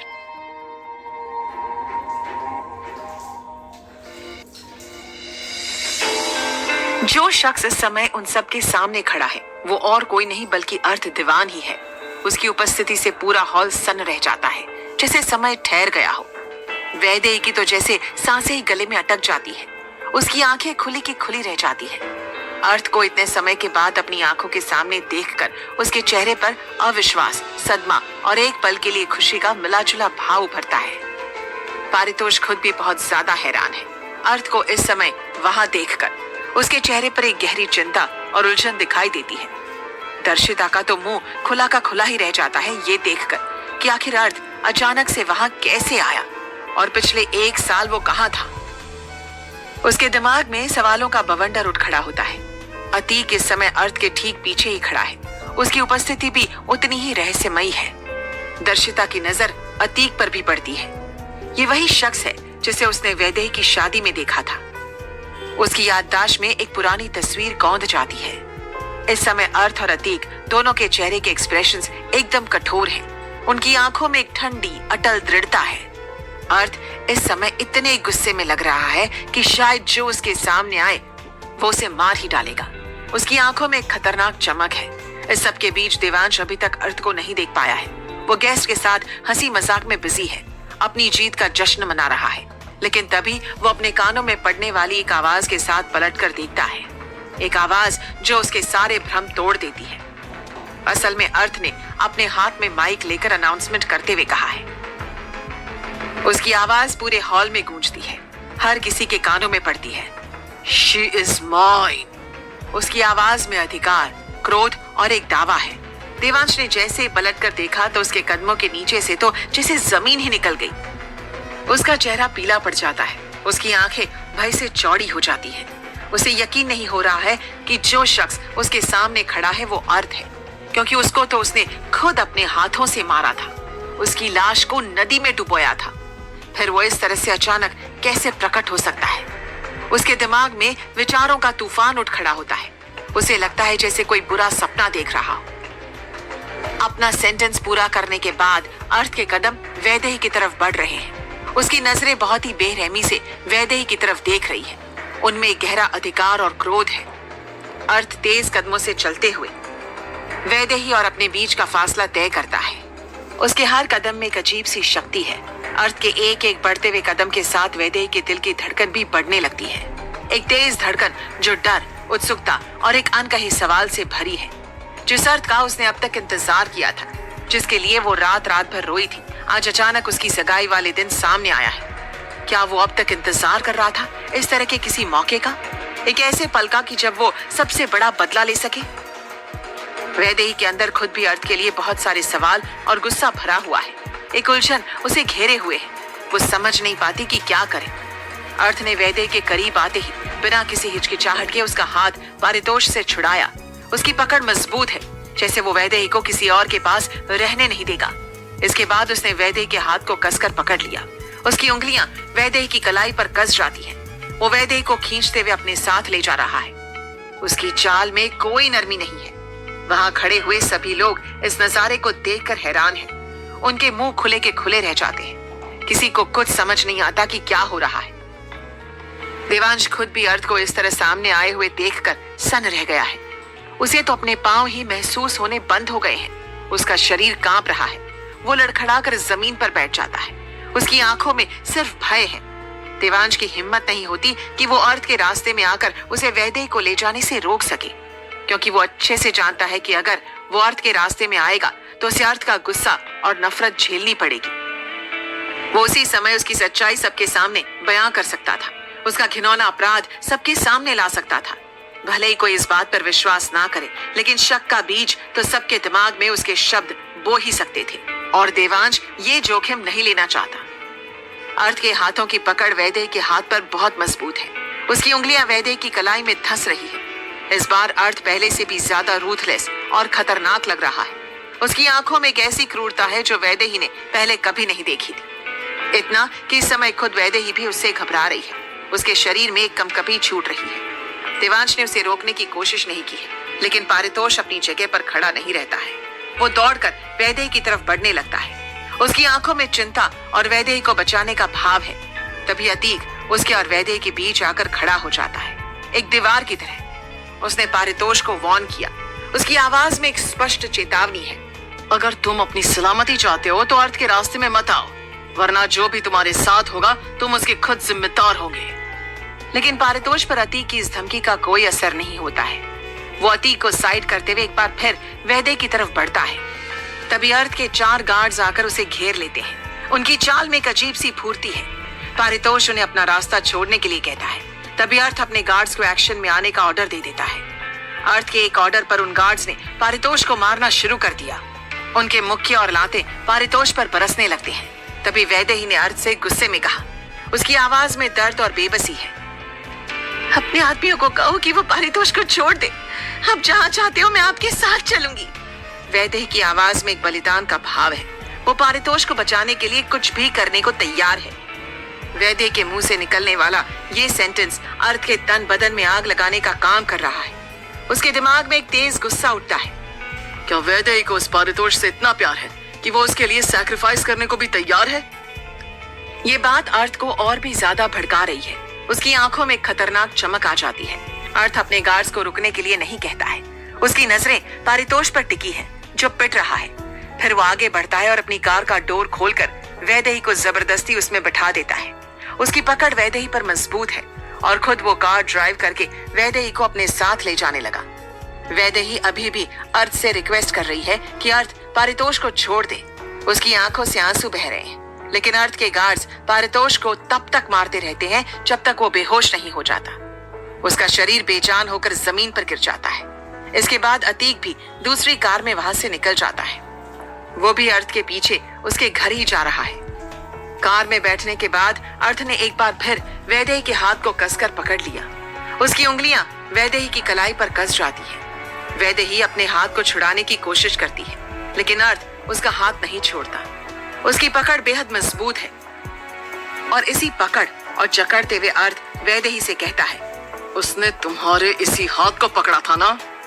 जब अर्थ ये बोल रहा है तो वैदेही को उसकी आंखों में एक अलग सा जुनून और पागलपन नजर आ रहा है, एक ऐसा भाव जो उसे डरा रहा है। तभी अर्थ एक सुनसान जगह पर अपनी कार रोक देता है, जहां सिर्फ सन्नाटा है, और वैदेही को कार से बाहर निकलने के लिए कहता है। वैदेही को अब डर लगने लगा है कि अर्थ कहीं कुछ गलत तो नहीं करने वाला उसके साथ। उसके दिल में एक अनजाना भय बैठ जाता है।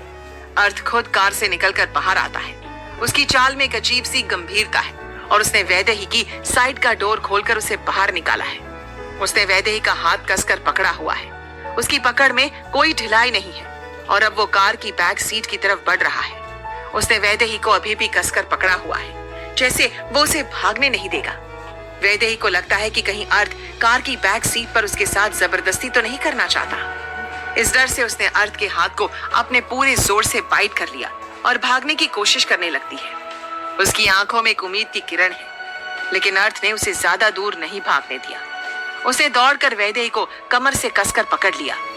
उसकी पकड़ वैदेही पर मजबूत है। अब वो वापस वैदेही को कार की बैक सीट की तरफ ला रहा है। वैदेही चिल्ला रही है, लेकिन उस सुनसान जगह पर उसकी सुनने वाला कोई नहीं है। उसकी आवाज हवा में घुल जाती है।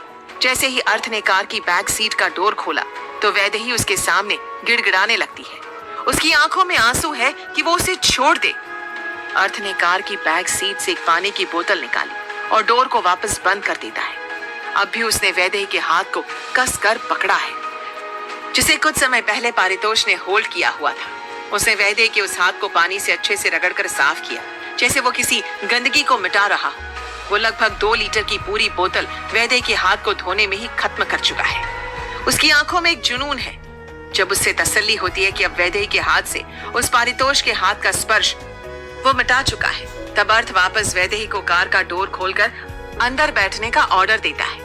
1 साल बाद अर्थ की अचानक वापसी हैरानियों की सारी सीमाएं तोड़ चुकी है। इस वापसी ने सबको सन्न कर दिया है। अर्थ ने पारितोष को बुरी तरह पिटवाया। वैदेही को जबरन अपने साथ लेकर निकल गया। उसकी जलन और पागलपन अब चरम पर है। क्या अर्थ वैदेही को देवांश की साजिश के बारे में बताएगा? क्या वैदेही अर्थ के इस गुस्से को सहन कर पाएगी? पारितोष और देवांश का क्या होगा, जानने के लिए सुनिए अगला एपिसोड सिर्फ और सिर्फ प्रतिलिपि एफएम पर।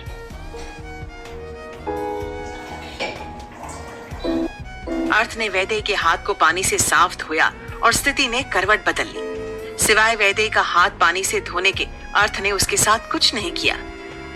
वैदेही अर्थ का ऐसा करने का रीजन समझ चुकी है। जैसे लास्ट टाइम अर्थ ने पारितोष के वैदेही को हक करने के बाद उसे अपने कपड़े चेंज करने के लिए कहा था और उसके बाद खुद उसे हक किया था ताकि वो उसकी खुशबू से महक सके। इस बार भी उसने कुछ ऐसा ही किया है। वो पारितोष का वैदेही को छूना बर्दाश्त नहीं कर पा रहा है, इसीलिए उसने वैदेही का हाथ पानी से धोकर साफ किया है। वैदेही समझने की कोशिश कर रही है कि आखिर अर्थ को इतना फर्क क्यों पड़ रहा है उसका पारितोष के साथ होने से, जबकि वो खुद उसे छोड़कर चला गया था। अर्थ अपनी ड्राइविंग सीट पर आकर कार ड्राइव करनी शुरू कर देता है। अर्थ ने वैदेही के हाथ को अभी भी पकड़ा हुआ है। पूरा रास्ता अर्थ ने वैदेही के हाथ को अपने हाथ में लेकर ही काटा है। अर्थ का घर आ चुका है, लेकिन ये वो घर नहीं है जहां अर्थ पहली बार वैदेही को लेकर आया था। वैदेही को अंधेरा होने की वजह से कोई आइडिया नहीं लग पाता है कि वो कहाँ जा रही है। अर्थ की कार अपने घर के एकदम सामने रुकती है और वो कार से उतरकर बाहर आता है। उसने जाकर वैदेही की साइड का डोर खोला और वैदेही को हाथ से पकड़कर अपने साथ घर के अंदर ले जाने लगता है। वैदेही अपना हाथ झटक कर अर्थ से छुड़ाने की कोशिश करती है, लेकिन अब अर्थ को और भी ज्यादा गुस्सा आने लगता है। उसने वैदेही का हाथ छोड़कर उसे अपने कंधे पर उठा लिया। अर्थ अपने घर के हॉल की सीढ़ियां चढ़ते हुए वैदेही को ऊपर बेडरूम में ले जा रहा है। वैदेही अपने दोनों हाथों से अर्थ पर घूंसे बरसा रही है, जिसका अर्थ पर कोई असर नहीं हो रहा है। वो वैदेही को रूम तक ले आया है। उसने वैदेही को रूम के अंदर बेड पर पटक दिया और उसके बाद कुछ देर वो वैदेही के नजदीक खड़ा होकर उसे देख रहा है। वैदेही अर्थ को देखकर हैरान है। पारितोष को लेकर उसका गुस्सा और जलन पहले जैसा है, पर उसका व्यवहार, उसकी शक्ति, सब कुछ वैदेही को डरा रही है। ऐसे उसने पहले कभी नहीं देखा। दहशत के साये में घिरी वैदेही सरते हुए बेड के कोने में जाकर बैठ जाती है, या यूं कहें कि दुबक जाती है। अर्थ ने अपनी नजरें झुका ली है। वो वैदेही की दहशत को महसूस नहीं करना चाहता। वो उस रूम से बाहर आता है और उसे बाहर से लॉक कर देता है। वैदेही को इस तरह अपने आप से डरकर अपने आप में सिमटा हुआ देखकर अर्थ को अपनी माँ की याद आ जाती है। जो डर इस समय उसे वैदेही के चेहरे पर दिखाई दे रहा है, वही डर अर्थ ने अपनी माँ के चेहरे पर देखा था।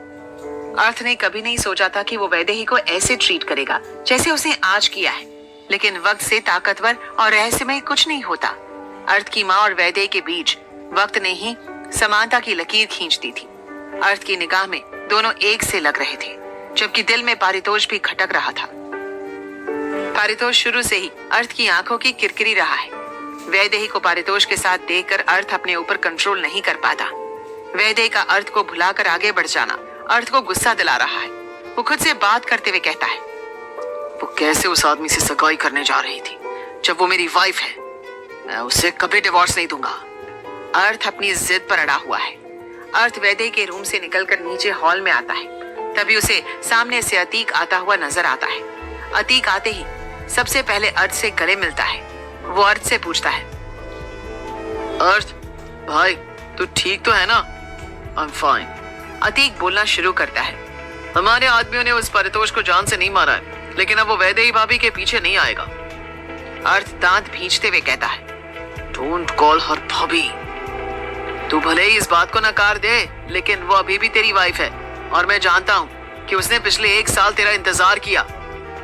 अतीक कहता है, अगर उसने सच में 1 साल मेरा इंतजार किया था तो अब वो उस पारितोष से सगाई क्यों करने जा रही थी? अर्थ पूछता है, भाई वो सब उसने उस देवांश के इमोशनल प्रेशर में किया होगा। अतीक सफाई देता है, ऐसा भी क्या इमोशनल प्रेशर हो सकता है जो इंसान अपने सो कॉल्ड प्यार को ही भूल जाए?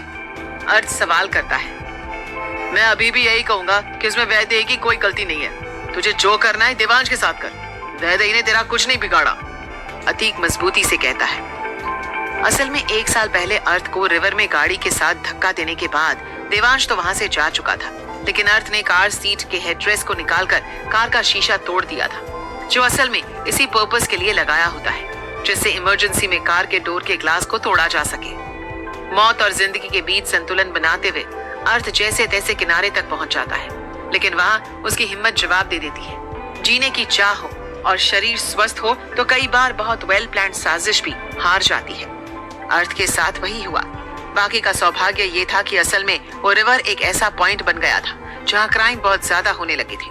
तो रात के समय एक पुलिस का गश्ती दल वहां पर जब गश्त लगा रहा था तब उनकी नजर अर्थ के ऊपर पड़ जाती है। उन्होंने फौरन एम्बुलेंस को बुलवाकर उसे हॉस्पिटल पहुंचा दिया। अगर उस समय अर्थ हिम्मत करके कार से बाहर नहीं आता तो पुलिस वाले भी उसकी जान नहीं बचा पाते। देवांश ने अर्थ के सारे सबूतों को मिटा दिया था, जिसमें उसका मोबाइल, वॉलेट और बाकी की सारी इंफॉर्मेटिव चीजें मौजूद थी जो उसकी पहचान करा सकती थी। ऐसे में जब अर्थ ऑपरेशन के पूरे 1 हफ्ते के बाद जब होश में आया तो उसे हॉस्पिटल स्टाफ की मदद से सबसे पहले अतीक को फोन लगाया, क्योंकि एक वही था जिसका नंबर उसे याद था। अतीक खुद ये नहीं समझ पा रहा था कि आखिर अर्थ कहाँ जा सकता है। किसी को वो बताए या ना बताए, लेकिन अतीक को ना बताए ऐसा तो पॉसिबल नहीं था। अतीक उस समय अपने घर पर आ चुका था जब उसके फोन पर एक अननोन नंबर से कॉल आता है। उसे फोन रिसीव किया तो फोन के दूसरी तरफ से अर्थ की आवाज वो सिर्फ हेलो बोलने भर से ही पहचान लेता है। अतीक को विश्वास नहीं होता कि ये अर्थ है जिससे वो बात कर रहा है, लेकिन वो गया कहाँ था, ये सवाल उसके दिमाग में चल रहे हैं। अर्थ ने अतीक को हॉस्पिटल का नाम बताया है और उसे आकर मिलने के लिए कहा है। इस बीच में वो उसके होने ना होने की कोई बात किसी को ना बताए, इसके लिए भी उसने उसे बोल दिया था। अतीक फौरन ही वहां पहुंचा। जैसे उसने अर्थ को ऐसी हालत में देखा वो लगभग चकरा गया। उसने अर्थ से पूछा, तब अर्थ उसे पूरी कहानी बताता है कि उसके साथ क्या हुआ और किसने किया। इसके अलावा उसने आज अतीक को वो सच भी बता दिया है जिसकी वजह से वो वर्मा फैमिली से बेइंतहा नफरत करता है। अब अर्थ के अलावा अतीक ही है जो सब जानता है। अर्थ ने अतीक को प्लान बताया। उसने अतीक से कहा कि हम लोग देवांश वर्मा पर उसी तरह से घात लगाकर हमला करेंगे जिस तरह से एक शेर शिकार करता है। हमें इंतजार करना है उस पल का जब हम उस पर हमला कर सके और वो अपने आप को बचा भी न पाए। लेकिन भाई, मुझे लगता है कि हमें पुलिस को सब कुछ बता देना चाहिए, अतीक कहता है। देवांश ने कोई प्रूफ नहीं छोड़े कि उसने मेरे साथ ऐसा किया। मैं इस बात को प्रूव नहीं कर पाऊंगा। इसके लिए हमें उसके मुंह से ही सच्चाई उगलवानी पड़ेगी। तुम थोड़ा इंतजार करो। अगर सबको यही लगता है कि मैं यहाँ से जा चुका हूँ तो तुम इस सब को कंटिन्यू रखोगे। अर्थ कहता है, इस बार मुझे उस देवांश वर्मा को उसी के तरीके से मौत देनी है। सबसे पहले मुझे अपना घर चेंज करना है। तुम उस घर को बेच दो। मेरे एब्सेंस में साइनिंग अथॉरिटी तुम हो। मैं बिजनेस को बैक सीट से हैंडल करूंगा और फ्रंट सीट पर तुम रहोगे। देवांश ने जो भी किया है उसका हिसाब उसे चुकाना पड़ेगा। उसने आखिर दिखाई दिया कि उसके अंदर किसका खून है। इस सब के बाद अतीक ने हिम्मत जुटाकर अर्थ को उसके दादाजी की मौत का सच बताया। अर्थ के लिए ये एक और बहुत बड़ा सदमा है जिसे सहन करना उसके बस की बात नहीं। एक दादाजी ही बचे थे उसकी जिंदगी में जिनको देवांश ने उससे छीन लिया। अर्थ वहां से दादाजी के घर चला गया। वो कुछ टाइम अकेले और सबसे दूर रहना चाहता है। अर्थ के पीछे सब कुछ अतीक ने ही संभाला है। वो अर्थ की परछाई है जिस पर अर्थ ने भरोसा किया है और भरोसे को अतीक ने संभाला है। अगर आज वैदेही की सगाई पारितोष से नहीं हो रही होती तो शायद अर्थ अभी सामने नहीं आता, पर वक्त और साजिश के हाथों भ्रम में पड़ी वैदेही ने पारितोष के साथ सगाई की। ये उसके इंतजार की इम्तिहान थी। इसी आधार पर अतीक अर्थ से सवाल करता है, भाई आप वैदेही के साथ क्या करने वाले हैं? जिस तरह से आप उसे वहां से लाए हैं, जरूर आपके दिमाग में कुछ चल रहा है। हाँ, वैदेही ही वो रास्ता बनेगी हमारे लिए जिसके थ्रू हम लोग देवांश वर्मा को खोखला करेंगे। मुझे देवांश वर्मा के खिलाफ सबूत इकट्ठे करने हैं ताकि उसकी बहन भी जान सके कि उसका भाई कोई इंसान नहीं बल्कि एक हैवान है। अर्थ के दिमाग में देवांश को लेकर बहुत से प्लान्स बन रहे हैं जिसका एग्जीक्यूशन वो आने वाले समय में करने वाला है। देवांश ने अपने आप को मजबूत करने के लिए पारितोष के डैड के साथ बिजनेस वेंचर में पार्टनरशिप कर ली है, जिसकी वजह से देवांश का वजूद एक बार फिर से स्ट्रांग हो चुका है। लेकिन अभी भी वो अर्थ की बराबरी नहीं कर सकता है। अर्थ ने जितना अब तक जाना है उसके आगे भी कुछ सच ऐसे हैं जो उसके लिए अभी जानने बाकी है। वर्मा फैमिली के बारे में ये एक सेंसिटिव मोड है। अर्थ ने देवांश को बर्बाद करने और अपनी माँ की मौत का बदला लेने का पूरा प्लान अतीक को बता दिया है, लेकिन उसे अभी भी वर्मा फैमिली के कुछ और गहरे राज जानने हैं। क्या अर्थ अपने इस प्लान में कामयाब होगा या उम्मीद से परे कोई घटना घटेगी? क्या वैदेही को कभी अर्थ के इस बदले की कहानी और उसके पीछे के भयानक सच का पता चलेगा? जानने के लिए सुनिए अगला एपिसोड सिर्फ और सिर्फ प्रतिलिपि एफएम पर। अर्थ और अतीक के बीच गंभीर बातचीत चल रही थी। वर्मा फैमिली को नए झटके लगने वाले थे। इसी दौरान अतीक अर्थ से पूछता है, भाई क्या वैदेही से प्यार करते हैं? नो।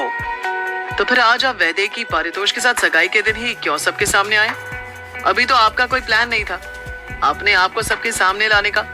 अतीक पूछता है। अतीक 2+2 करना छोड़ो और एक सिंपल सी बात अपने दिमाग में बिठा लो। मैं वर्मा फैमिली के किसी शख्स पर जिंदगी में कभी भरोसा नहीं कर सकता। और रही बात वैदेही की, तो उसकी रगों में भी वर्मा फैमिली का ही खून है और सांप एक बारी के लिए डसना भूल सकता है, लेकिन ये लोग अपना रंग दिखाने से बाज नहीं आएंगे। अर्थ गुस्से में कहता है। अतीक ने इसके आगे कोई सवाल नहीं किया। अतीक अब वहां से अपने घर के लिए निकल चुका है। इधर अर्थ का ध्यान वैदे की तरफ गया। उसने अपने सर्वेंट पुष्पा को आवाज लगाई, ऊपर रूम में जो मैडम है उनके लिए खाना लेकर जाओ। जी ठीक है सर, बोलकर पुष्पा खाने की प्लेट लगाकर वैदे के रूम की तरफ चली गई। उसने रूम खोला तो वैदेही इस समय बेड पर बैठकर घुटनों में अपना चेहरा छिपाकर रो रही है। पुष्पा खुद वैदेही को इस तरह से रोते हुए देखकर दुखी हो गई, लेकिन उसे उसके बारे में कुछ नहीं पता था। उसे तो सिर्फ अर्थ का दिया हुआ ऑर्डर फॉलो करना था। उसने खाने की प्लेट वैदेही के सामने करते हुए कहा, मैडम प्लीज आप खाना खा लीजिए, सर का ऑर्डर है। वैदेही ने अपने चेहरे को ऊपर उठाकर पुष्पा की तरफ देखा और उससे कहा, मैं जानती हूँ कि आप अपने सर का ऑर्डर फॉलो कर रही हैं, लेकिन मैं इसमें से कुछ भी नहीं खाऊंगी। मैं खाने का अपमान नहीं करना चाहती, इसलिए अच्छा यही होगा कि आप इसे अपने साथ वापस ले जाइए। वैदेही ने बहुत ही पोलाइट टोन में पुष्पा को खाने के लिए मना कर दिया। पुष्पा अब क्या ही कर सकती थी। वो खाने की प्लेट ऐसी की ऐसी लेकर वापस आ गई। जब अर्थ ने उसकी तरफ देखा तो उसके हाथ में वो प्लेट दिखाई दी। पुष्पा खुद चलकर अर्थ के पास आई है और उससे कहा, सर मैडम खाना खाने से मना कर रही है। ठीक है, लाओ ये प्लेट मुझे दो। बोलते हुए अर्थ ने पुष्पा के हाथ से वो प्लेट ले ली और उसे जाने के लिए बोलकर वो खुद वैदेही के रूम की तरफ चला गया। अर्थ ने वैदेही के रूम का डोर खोला तो देखा वैदेही बेड पर उसी पोजीशन में बैठी थी और बस रोए जा रही थी। असल में वो अर्थ के अचानक आ जाने से बहुत हैरान थी, क्योंकि जब अर्थ उसे छोड़कर गया था उसके बाद से पिछले 1 साल में कोई दिन ऐसा नहीं होगा जब उसने अर्थ को याद नहीं किया हो। और अब जब वो अपनी लाइफ में आगे बढ़ने लगी थी तो अर्थ ने एक बार फिर आकर उसका हाथ थाम लिया है। वो उसे 1 साल के सेपरेशन को दोबारा नहीं जीना चाहती थी। उसे ही पता था कि उसने वो 1 साल कैसे काटा था। वो हर रोज इसी बारे में सोचती थी कि आखिर उसने ऐसी क्या गलती कर दी थी जो अर्थ उसे इस तरह छोड़कर चला गया। वैदेही आज भी अर्थ से प्यार करती थी, लेकिन इस समय अर्थ उसकी लाइफ की वो किताब बन चुका था जिस पर धूल की एक मोटी परत जम गई थी। इसका मतलब वैदेही ने उसके चैप्टर को क्लोज कर दिया था, लेकिन अभी भी वो उसके दिल में राज करता था। अर्थ ने अपनी भारी आवाज में वैदेही को ऑर्डर देते हुए कहा है, चुपचाप खाना खाओ। वैदेही ने अपने चेहरे को अर्थ की तरफ किया है तो उसकी आंखें रोने की वजह से सूजकर लाल हो गई थी। उसका चेहरा भी एकदम मुरझा गया था। उसकी आंखों में अर्थ के लिए गुस्सा और सवाल दोनों ही थे। आप कहाँ चले गए थे मुझे छोड़कर? क्या आपने एक बार भी मेरे बारे में नहीं सोचा कि मैं कैसे जी रही हूँ? वैदेही ने गुस्से में अर्थ से सवाल पूछने शुरू कर दिए, जो वो अर्थ के एब्सेंस में आज तक अपने आप से ही पूछती आई थी। लेकिन अर्थ ने उसकी बात का कोई जवाब नहीं दिया। उसने एक बार फिर से कहा, I want you to finish your food. लेकिन मुझे कुछ नहीं खाना जब तक आप मेरे सभी सवालों के जवाब नहीं दे देते, वैदेही कहती है। अब अर्थ ने गुस्से में बोलना शुरू किया, तुमने कहा कि तुम मुझसे प्यार करती हो और मेरे बिना जी नहीं पा रही थी, फिर तुम उस पारितोष से सगाई क्यों करने जा रही थी? उस समय जब तुमने उसका हाथ थामा था तब तुम्हें मेरी याद नहीं आई? तो तुम इस सवाल का जवाब जानने का हक खो चुकी हो। आपने कभी मुझसे प्यार किया ही नहीं और मैंने आप जैसे पत्थर से प्यार किया जिसके अंदर मेरे लिए कोई फीलिंग्स ही नहीं है। मैं सिर्फ आपके लिए एक रिश्ता हूँ, उससे ज्यादा कुछ नहीं। मुझे तो लगता है कि आप मुझे इंसान ही नहीं समझते, वैदेही कहती है। हाँ, तुमने एकदम सही कहा। मैं तुमसे प्यार नहीं करता और ये रिश्ता हमारे बीच में अभी भी है। हम हस्बैंड वाइफ हैं। और रही बात इंसानियत की, तो इस तरह के शब्द वर्मा फैमिली के मुंह से सुनना अच्छा नहीं लगता। अर्थ जवाब देता है, आप मुझे इस रिश्ते से आजाद क्यों नहीं कर देते जब आप मुझसे प्यार ही नहीं करते? वैदेही पूछती है। Vaidehi, don't ask this question again. मैंने तुम्हें कई बार बताया है कि तुम सिर्फ मेरी हो। अब तुम इसे मेरी जिद समझो या जरूरत, लेकिन सच यही है। और हाँ, वो पारितोष अभी जिंदा है। मैं खुद उसके ट्रीटमेंट का खर्चा उठा रहा, लेकिन आज के बाद मैं उसे तुम्हारे आसपास भी नहीं देखना चाहता। अर्थ कहता है, आपको सिर्फ हक जताना आता है, उस हक को जीना नहीं आता। वैदेही कहती है, You know what? तुमने सही कहा। मैंने कभी कोई रिश्ता जीना नहीं सीखा, क्योंकि मैं हमेशा से अकेला ही रहा और अब मुझे ऐसे जीने की आदत हो गई है। अर्थ कहता है। वैदेही अर्थ की बात सुनते हुए भी बस रोए जा रही है। अर्थ के सब्र का बांध टूटने लगा है। उसने खाने की प्लेट वैदेही के पास साइड टेबल पर रखी है और वो उसके करीब आकर बैठ गया है। वैदेही बेड पर सरक कर अर्थ से दूरी बनाने लगती है। जब अर्थ उसे कहता है, डोंट वरी, मैं तुम्हें टच नहीं करूंगा, बस तुम्हें खाना खिलाकर मैं चला जाऊंगा। अपना ये सेंटेंस पूरा करते ही अर्थ ने खाने का एक निवाला वैदेही की तरफ बढ़ा दिया है। वैदेही के लिए इस समय अर्थ को अवॉइड करना बहुत मुश्किल हो रहा था, क्योंकि अर्थ जब उसके आसपास होता था तो वैदेही को एक बहुत ही स्ट्रॉन्ग एनर्जी अपने आसपास फील होती थी, जैसे वो उस पर प्रेशर बना रही हो कि वो अर्थ की बात को बस मानती जाए। अर्थ ने एक एक करके पूरा खाना वैदेही को अपने हाथों से खिला दिया। इसके बाद अर्थ वहां से उठकर बाहर आ गया। वैदेही अर्थ के ऐसा करने से बहुत ज्यादा हैरान थी, क्योंकि कहाँ तो वो इंसान उसे छोड़कर चला गया था और अब आज फिर उसके सामने आकर उसके ऊपर हक जता रहा था, और वो खुद क्यों उसे मना नहीं कर पा रही थी। अर्थ ने वैदेही के रूम का डोर एक बार फिर से नॉक किया है। Change your dress, you must be feeling uncomfortable. तुम्हारे कपड़े वार्डरोब में है। इतना बोलने के बाद अर्थ वहां से अपने रूम में चला गया।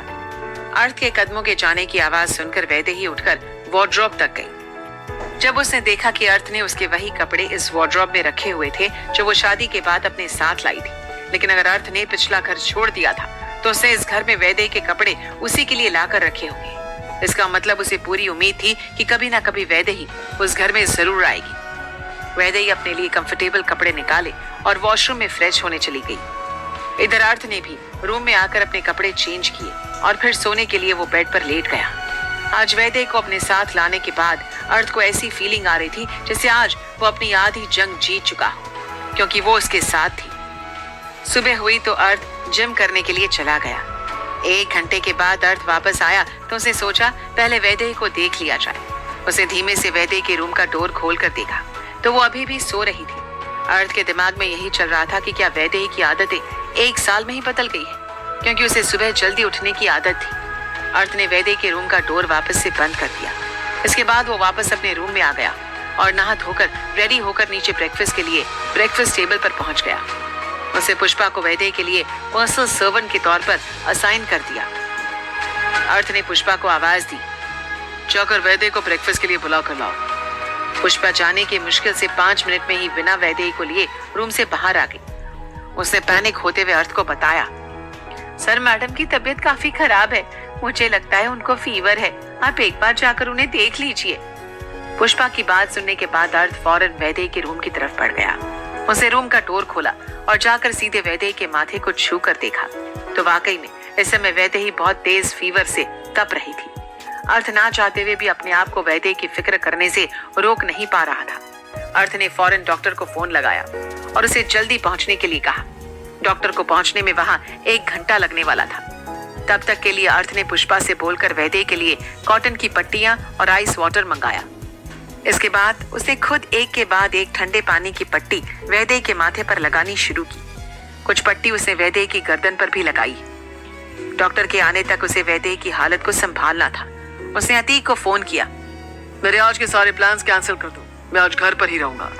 अतीक हैरान था कि वैदेही के आते ही भाई को क्या हो गया। अब अर्थ अपने आप को वैदेही की फिक्र करने से नहीं रोक पा रहा था। एक तरफ वो कह रहा था कि वो वैदेही से प्यार नहीं करता और दूसरी तरफ वो उसकी परवाह करने लगा था।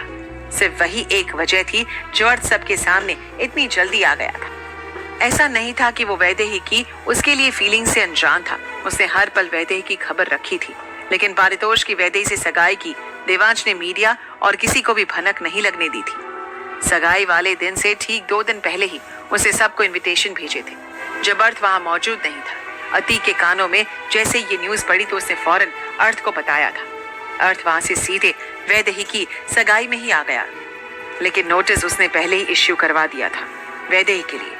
उसके लिए वाकई में ये चीज बहुत शॉकिंग थी कि वैदेही पारितोष से सगाई करने जा रही है, और यही कारण है कि अर्थ वैदेही से इतना नाराज था। अर्थ वैदेही को अपने साथ ले आया है और उसके प्रति एक अजीब सा अधिकार और परवाह दिखा रहा है, जबकि वो प्यार से इनकार करता है। वैदेही अभी भी अर्थ के अचानक वापस आने और उसके व्यवहार से उलझी हुई है। क्या अर्थ वैदेही को अपने प्लान का हिस्सा बनाएगा या उसका प्यार और नफरत उसे कोई और रास्ता दिखाएगा? जानने के लिए सुनिए अगला एपिसोड सिर्फ और सिर्फ प्रतिलिपि FM पर।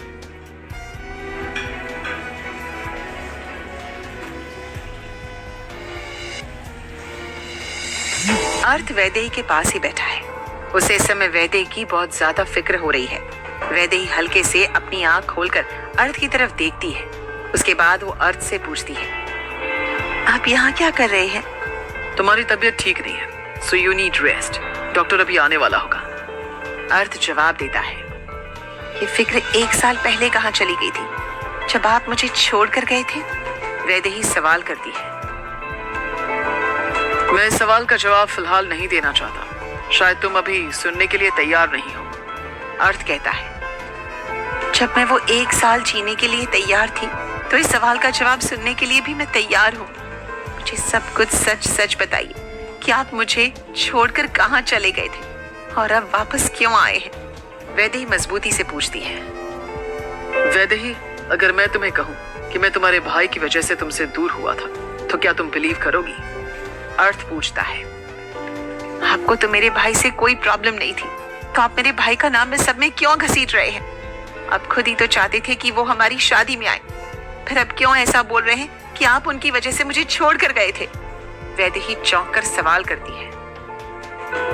मुझे पता था तुम बिना प्रूफ के मेरे ऊपर विश्वास नहीं करोगी, इसीलिए मैं तुम्हें फिलहाल कुछ भी नहीं बताना चाहता था।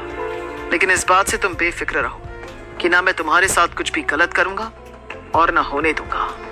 अर्थ कहता है, यह आपको मुझे बताने की जरूरत नहीं है, क्योंकि मैं जानती हूँ कि आप बहुत केयरिंग इंसान हो। लेकिन मैं अभी भी वो सब भुला नहीं पा रही हूँ जो मैंने पिछले 1 साल में आपके बिना जिया है। वैदेही कहती है, इसीलिए तुम उस पारितोष से सगाई करने जा रही थी? अर्थ सार्काज़म भरी टोन में कहता है, पारितोष से सगाई मैं अपनी मर्जी से नहीं कर रही थी। देवांश भाई चाहते थे कि मैं आपके गम को भुलाकर अपनी जिंदगी को आगे बढ़ाऊं। वैदेही सफाई देती है। और तुमने एक आज्ञाकारी बहन की तरह उसकी हाँ में हाँ मिलाते हुए पारितोष से सगाई के लिए हाँ कर दी। That's great। तो फिर उस दिन जब तुम्हारा भाई तुम्हें अपने साथ रोकने की कोशिश कर रहा था, तब तुमने उसकी बात क्यों नहीं मानी? अर्थ पलटकर सवाल करता है, मैं तब आपसे प्यार करती थी और कोई भी वजह मुझे आपसे अलग नहीं कर सकती थी, लेकिन फिर आपने ही मुझे छोड़ दिया। वैदेही कहती है, इसका मतलब तुम अब मुझसे प्यार नहीं करती? अर्थ पूछता है, मुझे नहीं मालूम, शायद नहीं। पहले मुझे मेरे सभी सवालों के जवाब चाहिए, क्योंकि इसके बिना मैं आपको माफ नहीं कर सकती। आपने मुझे बहुत दुख पहुंचाया है। वैदेही कहती है, वैदेही, मैंने तुम्हें कभी दुख पहुंचाने के बारे में नहीं सोचा। हमेशा तुम्हें प्रोटेक्ट ही किया है और आगे भी इसी तरह तुम्हें प्रोटेक्ट करूंगा।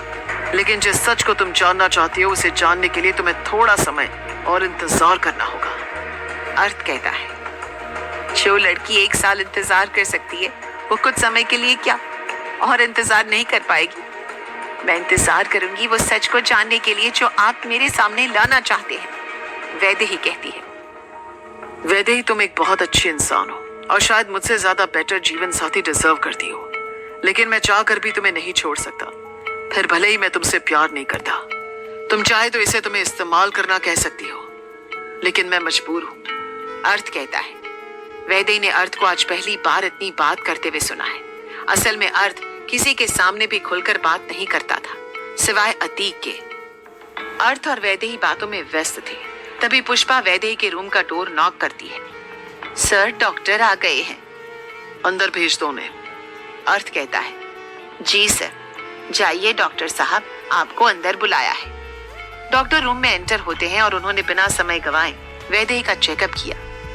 आपकी वाइफ को वायरल इन्फेक्शन है। कुछ टाइम तक इन्हें फीवर चढ़ता उतरता रहेगा। आप बस इनके खाने और मेडिसिन का ध्यान रखिए। मेडिसिन लिखकर दे देता हूँ। डॉक्टर फौरन प्रिस्क्रिप्शन बनाकर अर्थ के हाथ में थमा देते हैं। पुष्पा डॉक्टर को बाहर तक ड्रॉप करके आती है। उसके बाद उसने अर्थ से वो प्रिस्क्रिप्शन ली और मेडिसिन लेने चली गई। तब तक अर्थ ने कुक से बोलकर वैदेही के लिए सूप बनवा दिया है।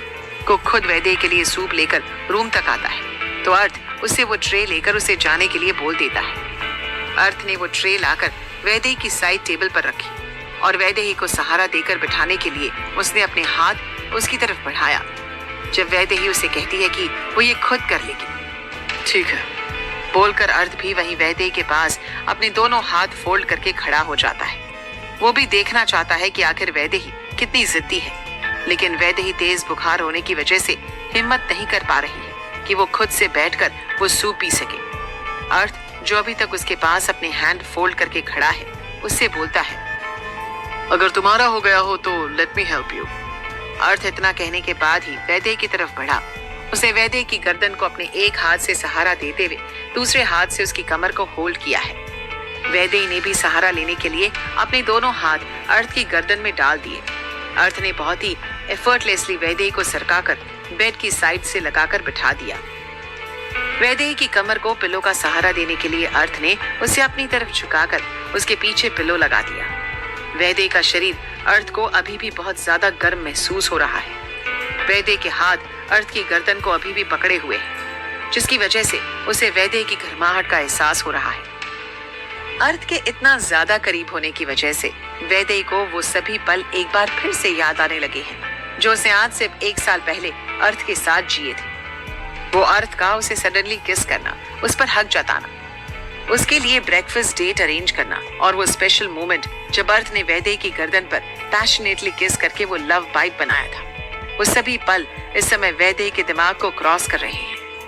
अर्थ को भी वैदेही से होने वाली वो नजदीकियां एक अलग ही एहसास करा रही है। तभी अर्थ हल्का खांसता है, वैदेही को अपनी तरफ ऐसे देखने से डिस्ट्रैक्ट करता है और उसकी कमर से अपने हाथ को हटाते हुए वो सूप का बोल अपने हाथ में उठा लेता है।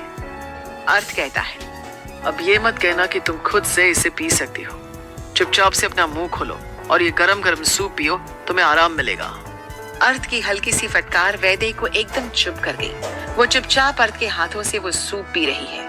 अर्थ इस समय वैदेही से नजरें नहीं मिला रहा है। शायद वो उसकी आंखों में अपने लिए प्यार का एहसास महसूस कर पा रहा है, जिसे वो झुठलाना चाहता है।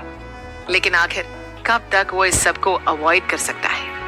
वैदेही को सूप पिलाने के बाद अर्थ ने वो खाली सूप बोल साइड टेबल पर रखा और फिर पलटकर उसे वैदेही के चेहरे को अपने हाथ में थाम लिया। वो यही नहीं रुकता और उसने आगे बढ़कर वैदेही के होठों को चूम लिया। वैदेही की आंखें हैरानी से फैल गई, क्योंकि उसने ये सब बिल्कुल भी एक्सपेक्ट नहीं किया था कि अर्थ उसे इस तरह अचानक से किस कर लेगा। अर्थ को वैदेही के होंठ ज्यादा गर्म महसूस हो रहे हैं फीवर की वजह से। अर्थ उस किस को बीच में रोकते हुए अपने होठों को वैदेही के होठों से अलग करता है। इस समय वैदेही का चेहरा एकदम लाल पड़ चुका है। उसने अपनी आंखें बंद कर ली है। इस समय तो वैदेही अपनी नाराजगी भी भूल गई है। उसे सिर्फ और सिर्फ अर्थ ही दिखाई और सुनाई दे रहा है। अर्थ वैदेही से कहता है, ओपन योर आईज। मैं चाहता हूं तुम मुझे इन आंखों से देखो। अभी अभी जो हमारे बीच हुआ वो मेरा एक एक्सप्रेशन था, तुम्हें ये समझाने के लिए कि तुम अभी भी सिर्फ मेरी हो। वैदेही अपनी आंखें खोलती है तो अर्थ का चेहरा उसके एकदम सामने है। अर्थ इस समय वैदेही की आंखों में बहुत गहराई तक झांक रहा है, जैसे वो उसे पढ़ना चाहता। वैदेही अपनी नजरें झुका लेती है। वो अर्थ से नजरें शर्म की वजह से नहीं मिला पा रही। अर्थ वैदेही के चेहरे से अपने हाथों को हटाते हुए कहता है, नाउ टेक रेस्ट। तुम्हारी मेडिसिन आने वाली है, उसे खाकर रेस्ट करो। मैं सामने सोफे पर बैठकर अपने ऑफिस का काम कर रहा हूँ। You can call me if you need anything. Pushpa ने एक बार फिर से रूम का डोर नॉक किया तो अर्थ उसे अंदर आने के लिए कहता है। पुष्पा जल्दी से वो मेडिसिन अर्थ के हाथ में पकड़ा देती है। अर्थ उसे फौरन वहां से जाने का ऑर्डर दे देता है। जाते जाते पुष्पा ने इतना तो नोटिस कर ही लिया है कि जो मैडम कल एकदम मुरझाई हुई लग रही थी, आज फीवर होने के बाद भी उनके चेहरे पर एक अलग ही निखार है। क्या ये दोनों एक दूसरे से प्यार करते हैं? वो सोचते सोचते धीमे कदमों से बाहर चली जाती है। इधर अर्थ वैदेही को मेडिसिन खिलाता है और उसे वापस बेड पर लिटा देता है। वैदेही का गुस्सा इस समय पता नहीं कहाँ चला गया है। अर्थ सामने सोफे पर आकर बैठ जाता है। उसने अपना लैपटॉप खोला है और अपने ऑफिस के काम में लग गया।